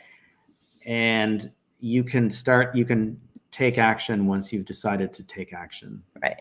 Yeah. Exactly. And again, for those who are considering leaving the Meta brand or leaving any social media page that you tend to spend a lot of time on, make sure you have a replacement, because it's too easy to fall back into the drug. If you're getting off of a drug, you need to make sure that you have something healthy to replace it with, because that's how I'm treating this, is that we're detoxing off of something that we both have been participating in for a couple of decades. And for me, about a decade or so. Oh, I know. I've been So- on, this was something I was going to say. I've been on Facebook for 18 years. Yeah. I, Yeah. That's a long time. That's a long time. That's why I keep basically checking in with you. I'm like, are you sure you're okay with this? Yeah, I'm Like, fine with it. Yeah, I yeah, haven't been really yeah. that active on it at all lately. There's so many and, things going on in mhm. our real life. That's another thing too, is we ended up moving to this area of the country down here in the Gulf Coast. And boy, are they about community here. Mhm. Well, starting from my birthday, which is October 7th, all the way through to like mid-March, we're busy. yeah. So we're busy. So it's New Year's Eve. 5 days from now or 6 days from now is January 5th, which is the eve of the Epiphany, also known as the 12th night. It is the 12th night before the 12th day of Christmas. Okay. The 12th night indicates the change from Christmas to Carnival. To Mardi Gras. And then leading up to Mardi Gras. And then leading up to Mardi Gras. So exactly. This is a thing that we on the West Coast never even knew about. Right. And now it's this sudden, and I'd heard that somebody was in New Orleans, they were being interviewed and they were talking about this, but I didn't really understand it. Now I understand it. We get to party through Ash Wednesday, or up to Ash Wednesday before, Easter. So right. We're going to be filled with events and second line marches and parades and lots and lots of Mardi Gras beads. Mm-hmm. Drink and throw shit. Yeah, you drink and throw shit. That's what you do. Pour me something, mister. Yeah, pour me something, mister. Yeah. So, if you can find something to replace social media, and like I said at the very beginning of this now near 3-hour broadcast, but it is our last broadcast on Facebook, and it is our last broadcast of the year. Yeah. So it's okay. This is our longest broadcast ever. It's getting up there. Yeah. But like I said at the very beginning, it's been a good thing. Like, it's been a great place for everybody to, discover the way the world works and how you can do workarounds so that you don't have to fall prey to demands from the state, which may harm you. But now they're taking a good thing and making it worse than it was. So they dangled the little candy out in front of you, and they made you feel really comfortable and safe and addicted, so that now they're going to be bringing in AI, and they're going to change. They're going to go hard after your brains. They're going to scramble your brains with AI. It's going to be really hard to differentiate between what's real and what's not. And they've admitted, at least Zuckerberg came right out and said, this is what we're going to do because this is the future. So when people tell you who they are, believe them. That's right. Yeah. Thank you for everyone who's commenting. Trish, we haven't heard from you in a long, long time. Nice to see you. Oh, hi, Trish. Veronica. Veronica's been great. Yeah. Thank you. Tapping us on the shoulder, telling us to pay attention is very specifically, your constellations readings are awesome. Despite everything, my instinct is good. Transitions are afoot. Happy New Year. Looking forward to connecting with you on other platforms. Cool. Thank you. All right. That's cool. Awesome. Sandra, thank you. Sandra, thank you. Thank you so much, you guys. You Yeah. guys have been, the Facebook crowd has been really loyal, really, really amazing. Yeah. Really We've had most of our engagement, I have to say, on Facebook. That's why this is so it's hard, yeah. hard, because every once in a while, somebody like Liz or somebody like Veronica or, anybody will tag us. We'll tag Robert. Robert will tag us and we'll say, hey, you guys, you should listen to what, Book of Hours said today. Listen to what Julie and JP are talking about. And man, that's really sweet. Mhm. That is really nice. Well, the thing about Facebook is Thank it's you. very convenient. It's like everything's in one place. Yeah, So, the convenience that's factor. one nice thing about it. Yeah. But it's just the negative sides of it have become too negative for us. I can't abide by it. Yeah. The ethics are The gone. dude does not abide. Yeah, I mean, and Yeah. unfortunately, it's sad because there have been some really great connections made here. And seriously, if it wasn't for the people that we met on Facebook, like, would we even be where we are right now? Would we even been able to tap into some of the things that we're doing? Would we have even been able to make the video essays we made, which changed lives? Mhm. It's like, wow. Yeah. It's profound. I'll probably write something about it. Just give me let me get through the new year and let me start my new, Let's get into Carnival. Yeah. Look for us on Substack, Mm-hmm. YouTube, Rumble. Yeah. If you're interested in Rockfin, go to rockfin.com and just you have to become a member. You don't have to pay, but you can be a free member, and then look for us there if you're interested in that. Yeah. We're in the sort of the weirdo realm. We're kind of shunted over to the weirdo part of Rockfin, but we don't. We're not in the same area that Whitney Webb hangs out in. No, we're not. Or Truth Stream Media. Right. We're in the weirdo section, but that's okay. That's okay. It's more fun anyway. I guess. Yeah. So thank you, all you weirdos. Happy New Year, Julie. Happy New Year. Yeah. Man. Okay, guys. So we're coming up on the 3-hour mark, so we better split. But we'll still be on YouTube. We'll still be on Rockfin and Rumble, and I'm still tweeting away on Twitter. I have a Blue Sky account as well.